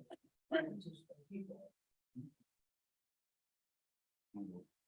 Yes, I really think that we should come back because Take this that is out of so the big. mix, because that's gonna be part of the PUD yet, we'll discuss that at part of the PUD. but- I'm just going to get it so we don't have to come back. That's what I'm. Yeah, so we're trying to make our recommendation. I kind of like. Can you all lean in a little bit more? I Alright. can't. We're trying to get to a point where we all agree. I think Ira's saying ADUs and no AMIs. Some of us are saying really want that fourth unit to be more guaranteed. And maybe a portion of the units are capped at an AMI that's higher than 100% AMI, maybe 160. and we'll leave it up to council to take it or leave it. I like it. Okay. Susan, did your conditions capture that? Do you want me to read it again and just make sure it's capturing what you're thinking? Okay. The applicant shall enter into a development agreement with the town of Frisco that outlines the requirements for guaranteeing construction completion of all 4 units or at least 4 units. And residential, including residential housing restrictive covenants that include the terms and conditions for occupancy and ownership of the units as determined by the town of Frisco, to include at least 25% of the units, to include that at least 25% of the units contain a deed restriction that caps the price at 160% AMI. I'd be more comfortable just saying some of the units should have that, you know, if town council wants to go above. Just consider, because I think we're leaving so much of this up to this development agreement. Just say a portion. A not like portion of the specific amount. units to include a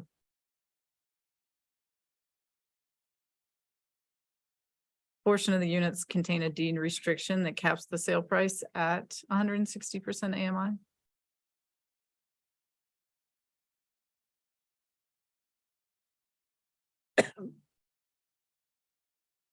Let's just leave it at that. I'm not sure the sales price, but anyway, I think that captures the idea. You guys agree? Yeah, I just, I think our sentiments are in there. Okay. And that's kind of what we're tasked with, right, is making a decision council on what we would like to see amended this agreement. And I think that's in there. And it's really ultimately up to them, so we know what we think, they can decide. All right, so can I entertain a motion, even though Susan's the one that has the. I make a motion to approve the conditions as Stated in the staff report by Susan. So to be clear, there's just 3 conditions of approval. So then there will be 2. We modified the first one and I'm happy to read both of them.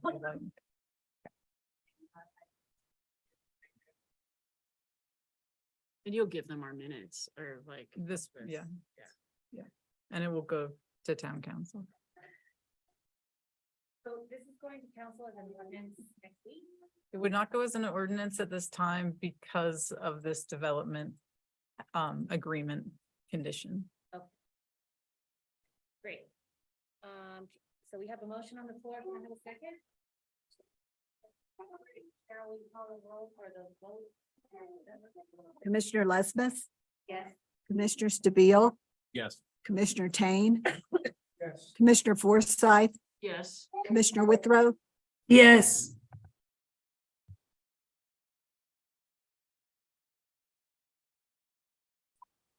Great. Thank you. Passes unanimously.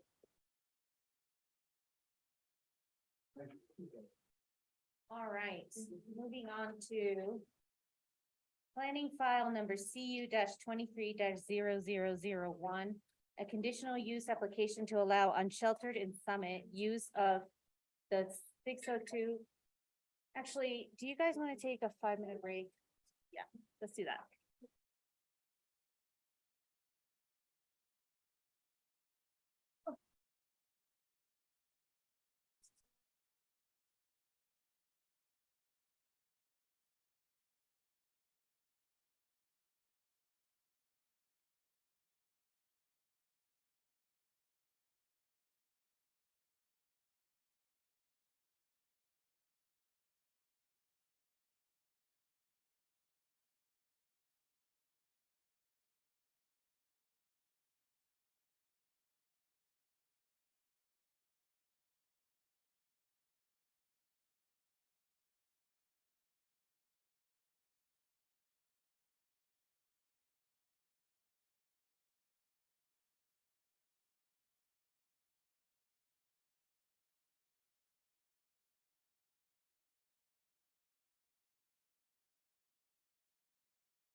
Great. Welcome back. All right, so moving on to agenda number 2, or agenda item number 2. Planning file number CU 20-23-0001. A conditional use application to allow unsheltered in Summit use of the 602 Galena Street parking lot as a designated secure location for members of the local workforce to sleep in their vehicles for the summer of 2023. And the applicant is Diane Lou Ellen from Unsheltered in Summit. Emily, yes. Thank you, Lena. Tonight we have, our next on the agenda is the conditional use application for property located at 602 Galena Street. The applicant, Unsheltered in Summit, is requesting conditional use allowance to use 602 Galena Street as a transitional shelter facility. The use includes operating the Summit Safe Parking Program out of the lot and overnight parking. The specific request for the program is to operate from the end of May to October between the hours of 6 p.m. and 8 a.m., 7 days a week. The program would utilize 8 parking spaces and provide sanitation and trash collection. Here is an overview of the lot. It is zoned Central Core and is surrounded by other Central Core properties with residential high density to the north. As some background, Unsheltered in Summit created the Summit Safe Parking Program in 2019 and utilized the Agape Church lot located north of Breckenridge. In October 2022, Frisco Town Council approved amendments to the UDC to allow transitional shelter facilities as a conditional use in all zone districts except where permitted by right, which is in the Parks and Rec and Public Facilities Zone districts. Summit Safe Parking received approval to utilize the Marina Trailhead parking lot over this past winter, which consisted of 25 spaces, sanitation, and trash collection. Because the Marina lot is utilized for summer purposes, Unsheltered in Summit is requesting use of the 602 Galena Street lot. More background, 602 Galena Street is owned by the town of Frisco and hosts the Colorado Department of Labor and Employment Workforce Center on site. CDLE has agreed to let Unsheltered use the site pending Planning Commission approval and with the requirement that the program be limited to 8 spaces between the times of 6 p.m. to 8 a.m. For those who are not familiar, the Summit Safe Parking Program has various requirements and standards to which it operates. Requirements include members must work in Summit County and pay a monthly fee. The program is monitored and screens its participants. So this was not in your staff report. However, this is an updated rendering from CDLE with the proposed locations on where they would approve the 8 parking locations on site.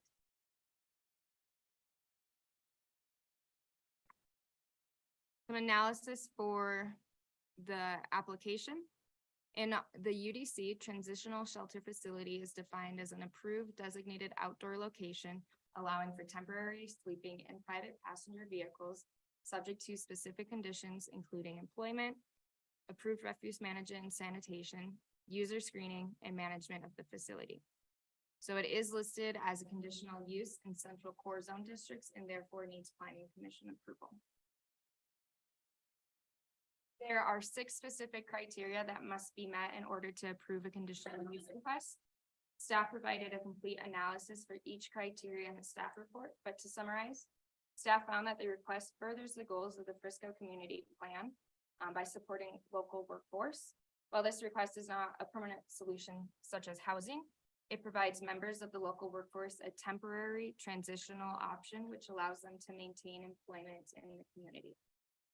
Additionally, the request will have minimal impact to the surrounding area as it is a monitored program with specific hours and aesthetic criteria in order to participate.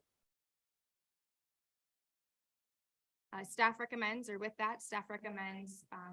approval of the conditional use with the recommended conditions listed on the screen and in the staff report, which included that the operating plan shall be followed and adhered to by all members or participants. And then that any changes to the program would require additional approval from the town. With that, I'm here to answer any questions. Diane is also here on behalf of Unsheltered and Summit. You want to ask the applicant any questions? Great, thank you, Emily. Do we have any questions of Emily, the staff? Ira? Either way, you just showed a drawing where you show the proposed parking spots. So what about trash, dumpsters or porta potties? I don't see that. What comes out? It got a little bit cut off, but there is, it would be located next to the parking spaces. There'd be a portalet and a trash receptacle. And then for security, I mean, is there private security that goes by and checks on their well-being or police or something? I'll let Diane answer the specific question on just frequency of site visits. Diane, do you mind if we do questions of the staff first? and Sure, then we'll I'm come back sorry. and have you speak? You're okay. Thank you. Questions of Emily. Okay. So. Help me out. Which street is Glen? Is that the bottom of the picture you're showing? An alley. Here, let me That's see the it. alley on the bottom? There we go. So Oh, there's okay. the alley, Okay. Galena Street. And it's 6th Avenue plus. Okay. All right, I don't have any questions. We'll go to Kelsey next, if that's okay. Kelsey, do you have any questions of the staff? My only question is that last time we discussed it was that this was not meeting the needs with only 8 parking spots, and that obviously it's got dual uses and they leave in the morning. So my question is, have you, like, why not look at somewhere that can accommodate more, like on the peninsula, or somewhere like that? Was that ever explored, or is that just not an allowable use in the PRA? It, that's just not the request that I have in front of me. I think part of it is limited to the 8 parking spaces because that's what CDLE is allowing on site. Diane may have other locations in mind and they may be working on other potential sites, but I do not know that. Okay, that's the only question I have. Thank you, Kelsey. Jessica? Yeah, no questions for staff. Thank you. Andy? And I guess we can ask the applicants as well, but did we get, there's some concern from the neighbors in some of the letters that we received. Did we get any complaints? Have we had any complaints that the neighbors are concerns are founded? Last that I was aware and heard at council meeting, it was a pretty successful program, but again, I'll let Diane speak on any specific. Yeah, from what I heard, they basically kept the place clean and they didn't have any issues, but I'm curious if anybody else has heard different. That's what I heard as well. Okay, thanks, Andy. My question is, so why did the parking spaces change? I think just to provide a little bit more screening and privacy. I kind of feel like where they were before, where there's that wall. And they're like kind of lower. I don't know. Anyway, we can talk to the applicant. Again, those shown on the screen were what was provided by CDLE. Okay, the ones on the corner. The ones, yeah. So, there's already people living in their cars there. Is that just like? So that is not an approved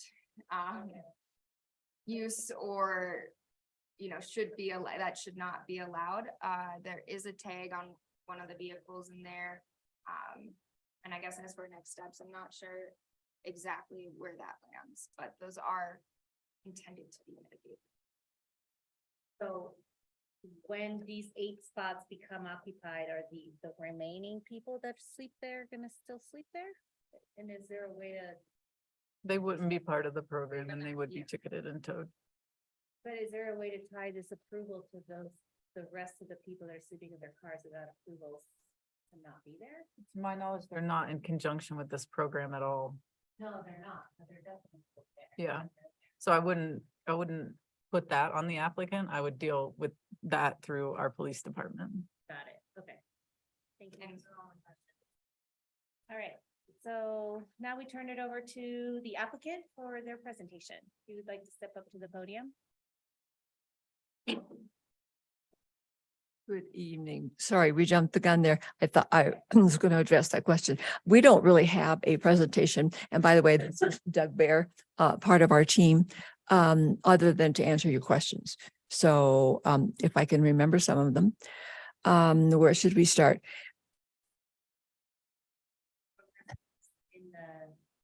At the marina? Sure. I could quote Andy Held of the town council. He said, "We haven't heard a word. That must mean nothing has happened that was a bad thing." So really, it's been enormously successful. Our members have really enjoyed that area. We've been at the Justice Center before and at Agape Church.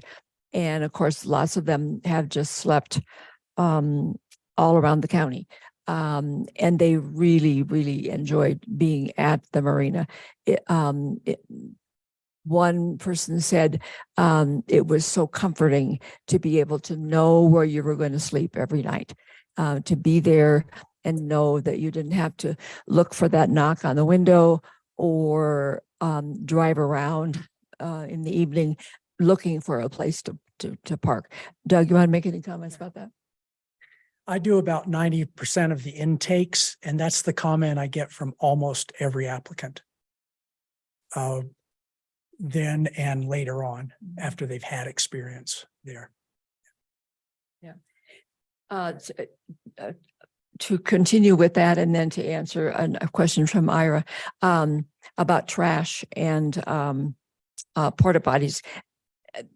That there are always some kinks to work out, making sure you have enough trash coverage, making sure that the porta potties are emptied, but that's what our management team is all about.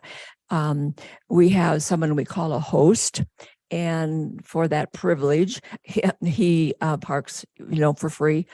And he has just been fantastic. His name is Paul. He's a musician, and he plays his gig at night and then pulls into the lot very late. But he's just been invaluable, keeping on top of that kind of thing. When the dumpster reaches a certain level, he knows who to call. He calls the trash company, they come and pick it up. So he's been very helpful in that kind of thing too. So whatever kinks happen, they get worked out by our management team. So yeah, and Paul and I work closely together. He reports directly to me. He keeps a close eye on all of the members, talks with them personally, gets to know folks as much as folks want to be known. Some like to just stay to themselves. One other piece, in the marina lot, as I'm sure you all know, we were allowed to let some members stay there past 8 a.m. Because of their work schedules. Some people schedules change from week to week. In the case of Paul, he doesn't get in till like 2 or 3 a.m. So he would sleep till 10, and the same with 3 or 4 other members at the time. At this point, we don't have a place for anybody to sleep in. So they're going to have to get up at 8 o'clock, go someplace else, hopefully get a couple hours more sleep, and then go to work. So if there's anything that can be done with that, we would appreciate it. They would appreciate it. Your workforce will appreciate it. Great. And what were the other questions? One. Okay. All right, you want to start? So it was mentioned, you had 25 spots at the marina. This is 8. And this is not your first rodeo. I mean, so when you're at the Justice Center, that was your sole spot that season. Yeah. And when you're at the marina, that was your sole spot. When you're at the marina, you had more than. We had 8 spots at the Frisco Library parking lot. So do you have any other opportunities for spots for this season that we're talking about? So we have the Galena, and then we still have the 8 spots in the Frisco parking lot. And we were told recently that can be a permanent situation for us. And then we have 10 spots well, actually 12 spots, but we turned 2 of them into long rig spots. So So that's at proposed. the Justice Center. Are there vehicle size exceptions or is it not? How would you characterize a loud vehicle? To fit into a regulation spot. Although some, we fudge a bit because they have a rig on the back of their trailer to haul things. And so we ask them to back in so they're parking over on the grass so they don't hang out. So nobody will, run into them. It seems to me that this location differs from your others in the past in that you're kind of almost on the fringe of residential property. So is there anything to be different in your operation since you're on close to residential? In what sense? Security, well, for instance, I just learned that there are unauthorized vehicles parking there. So that's gonna taint the image that's gonna be portrayed. I mean, not everybody's, they're gonna think all those vehicles belong to your program. So I'm just wondering if there's anything that you're hoping to accomplish or object, so that it looks through like you don't wanna be suffering from somebody's misdeeds that are not a part of your program. Right. Already done. I talked with Workforce, Maggie, the head of the workforce there, and I guess her assistant. And they're going to talk to the folks who are there and offer them, give them our flyer and offer for them to join us. And anybody else who's trying to park there, I gave them a bunch of flyers for folks that they're working with. Some of our folks are working with them. And so that discussion has already started. And they had already talked to the owners of those vehicles. One is going to be towed, I understand. And the others, again, will either join us or they will ask them to move on. And last but not least, it was in your information that this is fee parking. Can you share what the fees are? $45 per month. And that runs the program. Yeah, none of us are paid anything. I think it's a great idea. Okay. Hi, Kelsey. Do you have any questions of the applicant? I just was curious if you had looked at the PRA as some opportunity in there, because I certainly think, again, providing a very lovely atmosphere for people who are part of our community. They're in a rough spot and they deserve to have, this safety and serenity of the rest of us. And so I was just curious if you had looked there as an option. PRA. Except Peninsula. Yes, sorry, the peninsula Yeah, area. that's one of the first properties we looked at. And we're told that all the spots that we considered that would be, that would work for us were being used to the extent that we cannot use it. There were some lovely spots. We'd also like the medical building parking lot. I was salivating at that one and that didn't work out. And that's unfortunate because that has a ton of, unused parking. And, I feel like the parking lot down by the ball fields there, it's like, sure, you would have to move in the morning so that it could be used for its intended purposes. But I certainly think that. The understanding was that the medical office building, this was in a big meeting with the county, needs to be reserved in case of emergencies, like an all county disaster spot. So that was out of the question. And there's a wonderful gravel parking lot up, I can't describe it. It's right directly across Highway 9 from the medical office building, which again, that was the one I was salivating about. And apparently there's wedding receptions there that last late into the night. So, we've looked at lots and lots of spots. And eventually the Frisco Council, who all those members have become my best friends, are the ones who came up with both the marina and with Galena. So we're appreciative of that. Somebody asked a question earlier about security. we work very closely with Chief Wickman, particularly Doug. We provide a list, and the same with the Sheriff's Department and County Commons. We give them a list of all of our members with their license plate numbers, so that any officer who wants to do a drive-by will know which vehicles are there legally. And if there's somebody, you know, who doesn't fit, and they have a windshield permit that they're supposed to put in the front and in the back of their vehicle. So law enforcement driving by will know who's legal and who's not. So for the example of if somebody tries to park in the other section of the Galena lot without that windshield permit, law enforcement knows who's there legally and who's not. So, and what Tom Wickman has also helped us with, a young woman who had some difficulties and, you know, needed help from law enforcement. And he's been very helpful and very cooperative, and hopefully we cooperate with him. So. Jessica, you have any questions?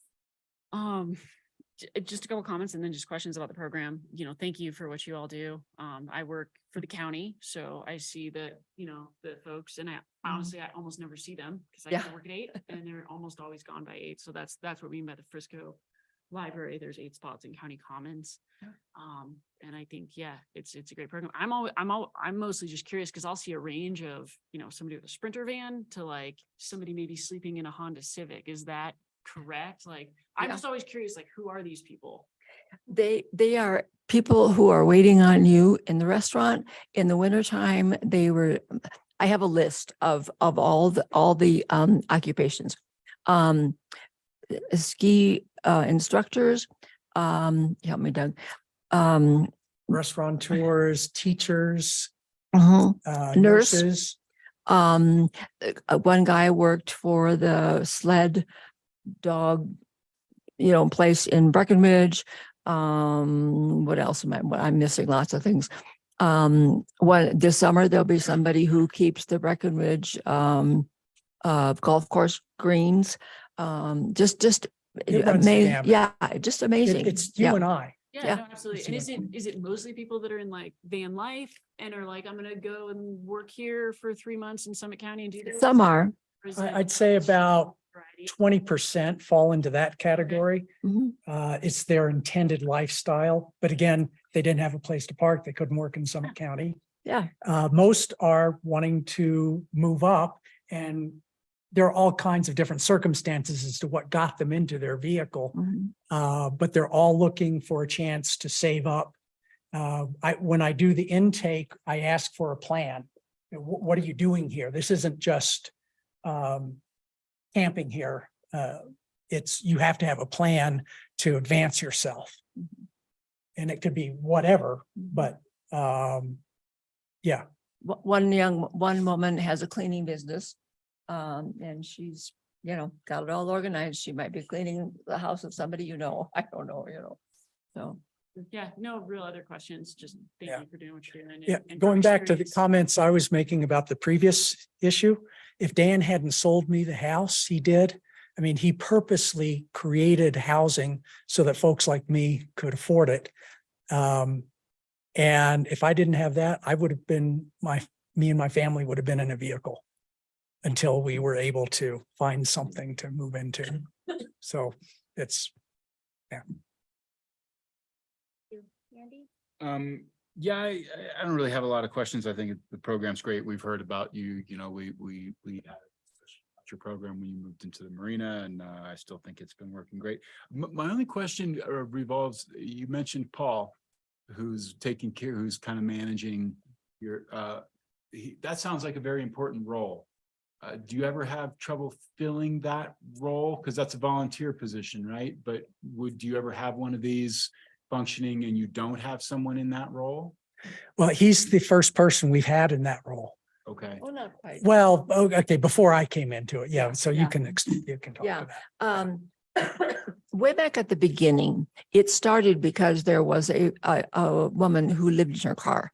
And she came to the Interfaith Council and at my invitation and talked about her program, or talked about her concept, I should say. And the Interfaith Council agreed to support what she was doing. And that's how the whole thing got started. And then the Unsheltered in Summit Committee spun off from the Interfaith Council. And Rachel is gone now. She moved on. But that's how it began. And she functioned as our first host. There had been a few times when we haven't had anybody to fill that position. And then it just meant that the management team, worked a little harder and made sure we were in close contact. But Paul just takes a lot of that, day-to-day kind of thing. And then we're in contact with him. So we're glad he's there. But it sounds like there is and we're speaking with him. Yeah. Relocate. Right. and Yeah, exactly. have Somebody know, well, somebody's still checking dumpsters. Yeah. And we do, Janice is our third member, and we do still, whenever I'm from Frisco, I drive by the 2 lots, and any of our committee does that. So. Great, thank you. Mhm. That's all. I have a couple questions. I live right next door to this lot. And so I will, I guess I'll share that, there are people already sleeping in their cars and they don't have porta potty or trash, and they go right outside their cars because they have to. We saw them last night. So I guess my question is, are you going to be able to, if you can't absorb those people, into your 8 spots, because it kind of sounds like you already have people waiting for those 8 spots. And they're still there. How are you gonna be able to share the porta potty with those people? Or are you gonna be able to, because they're gonna have a porta potty right there and you're gonna tell them no? I'm not gonna. Well, if somebody applies to the program, I'll do what I do with everybody. We sit down, I look at what their work situation is. And what I've been doing is putting people where they work, or as close as possible to where they work. So that's why Galena's almost filled. I think we have 1 more spot there, and 1, maybe 2 spots at the library. We have a number of spots in Breckenridge. And so I would ask them to go where we have space. Way to either share or not share the amenities. Okay. Yeah, I think I know what you're saying. Okay, go ahead. Yeah. Example, last year at the Justice Center, we had a problem with the public coming by because it's close, they're biking, they're hiking, whatever. And it did get to be a problem. We finally put locks on the doors, on the door of the porta potty and of the trash, because we couldn't keep up with the trash and getting the porta potty emptied. I put signs on, please don't use this. And so we finally had to put locks on. We don't think that will be an issue at Galena. We'll monitor it for the first, 2-4 weeks. If it gets to the point that too many of the public are dumping their trash, which happens, I know, all over the county, the libraries have that problem, we'll have to lock it up and give our members, the combination. We are going to start out at the Justice Center right away with locks on. It's not an issue at the county commons at the library. There just are not that many people there that, that wander by. So we just keep an eye on it. And if it's abused, then we'll have to lock it up. Yeah. And then my other question is, have you ever had to kick somebody out of your program? Once. Yeah, once. So I met with her. She had some emotional issues going on. And I was a psychotherapist in my previous life. So I had a little bit of insight into what was going on, and sat down with her and explained why she couldn't be with our program. She wasn't adhering to our rules and regulations, and she moved on. So, but we feel free to call the police at any time if we need that. And our members know that they can do that if they're feeling uncomfortable. First, call me or call the host, whichever is most convenient, and we'll figure it out. We always have. So I'm not sure we answered your first question, though, totally. I think you did. Okay, Yeah, you're fine. okay. My last question was, so you said something about the hours, 6 to 8, right?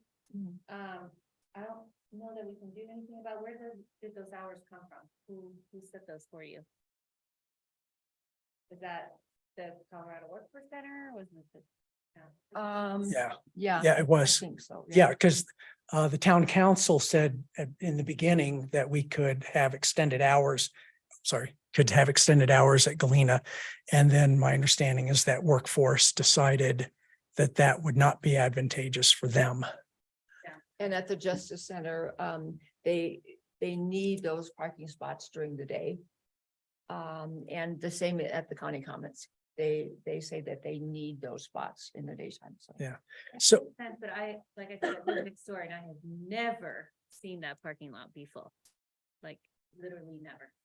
well, and when we were turned down to have the same arrangement we had at the marina, that anybody could stay later during the day, and it's just for sleeping, it's not for hanging out. I asked if we could have 2 hours, and we were told no. So I don't understand that, but that's really all we need. Yeah. Well, I don't think we can do anything about the hours, unfortunately. Okay, well, thank you for your presentation and answering our questions. At this point, we will open it up to public comment. For anybody in the room that would like to speak or on the computer, if you do, raise your hand, please. Or come up to the podium. Okay, yep. It's okay, you don't have to.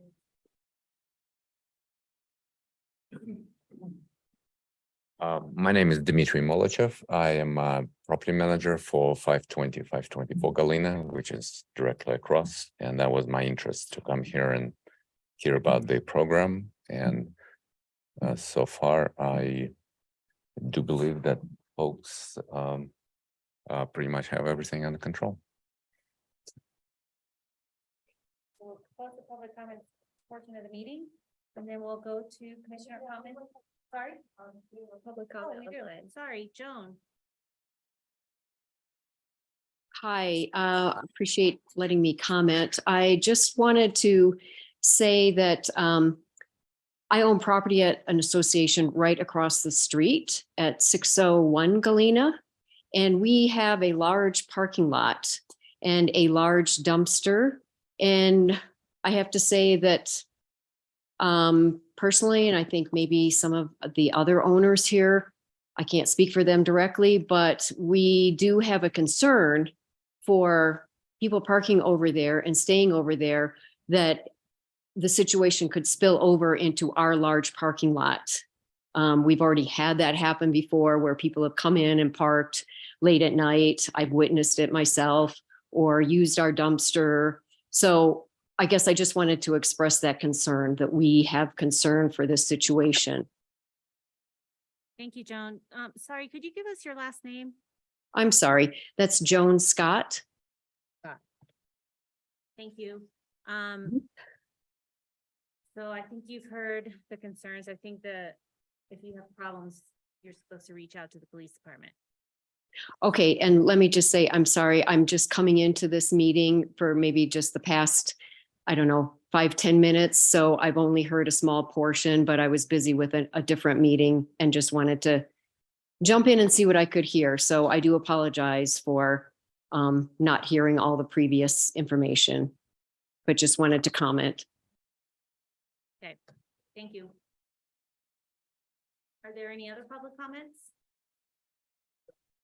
Can I speak to that concern? Sure, come on up.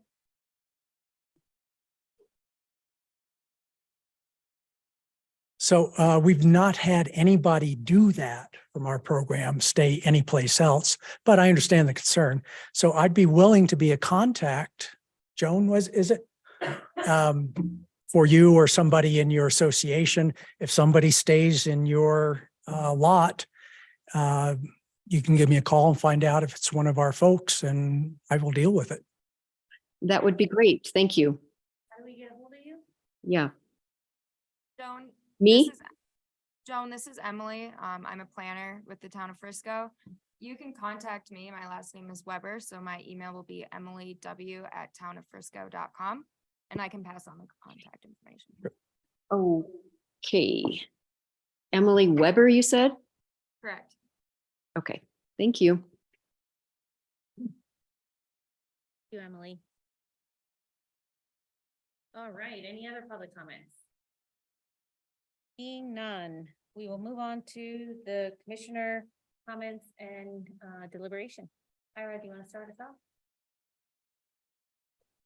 Yeah, I know this program has been running for years. Thank you for what you do.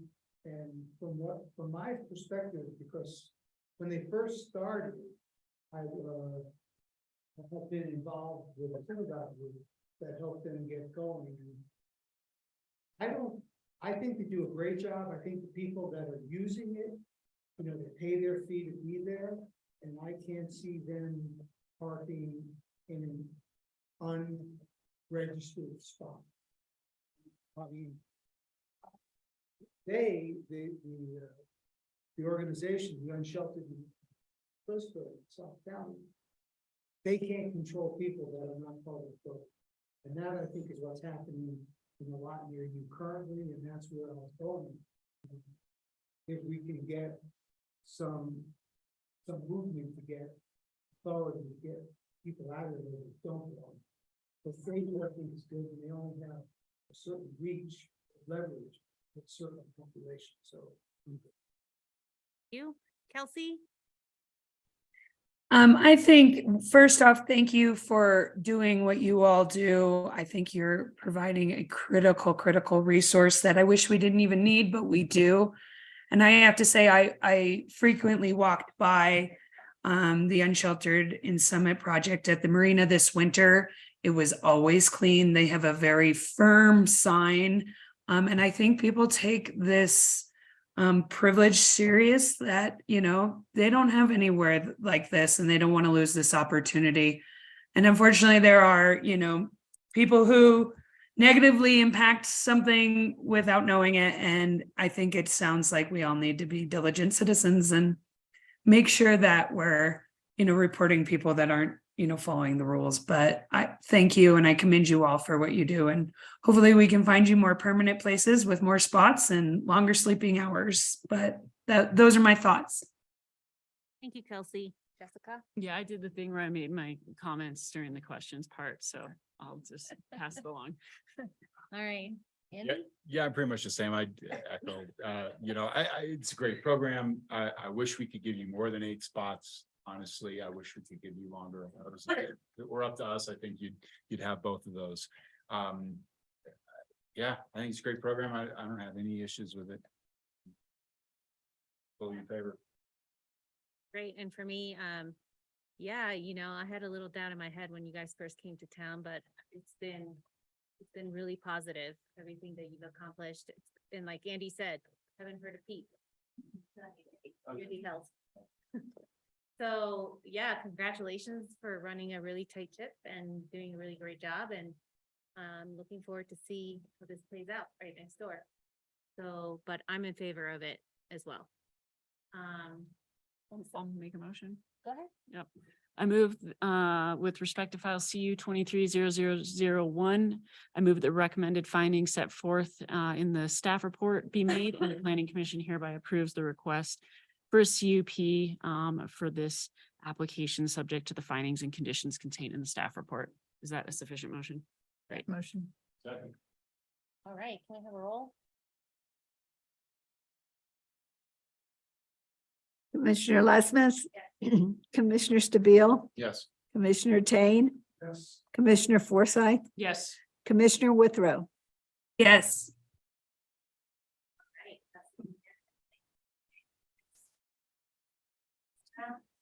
Move on to. You have to do this, right? Yeah. To the next Yes. one, yeah. Item number 3 on our agenda is MAJ-23-0001, a sketch plan review of the major site plan application for a new mixed use / affordable housing development CU 23-0002, a conditional use application to allow ground floor residential in a mixed-use zone district, and CU 23-0003, a conditional use application to allow for less than 20% of the mix of uses in the mixed-use zone district located at 101 Main Street. And this is the point where I'm going to recuse from this next item. Since there's won't be a discussion, I'm not going to actually leave the room, but I will abstain from any votes that might happen. So we have a request from the applicant. Yep, you need a motion. Yeah, we have a request from the applicant to table it. Is that correct? We're actually tabling it due to a noticing error. To what day? To June 1st. I move that we table the subject application to June 1st. Second. My second. Oh, okay. All in favor? Aye.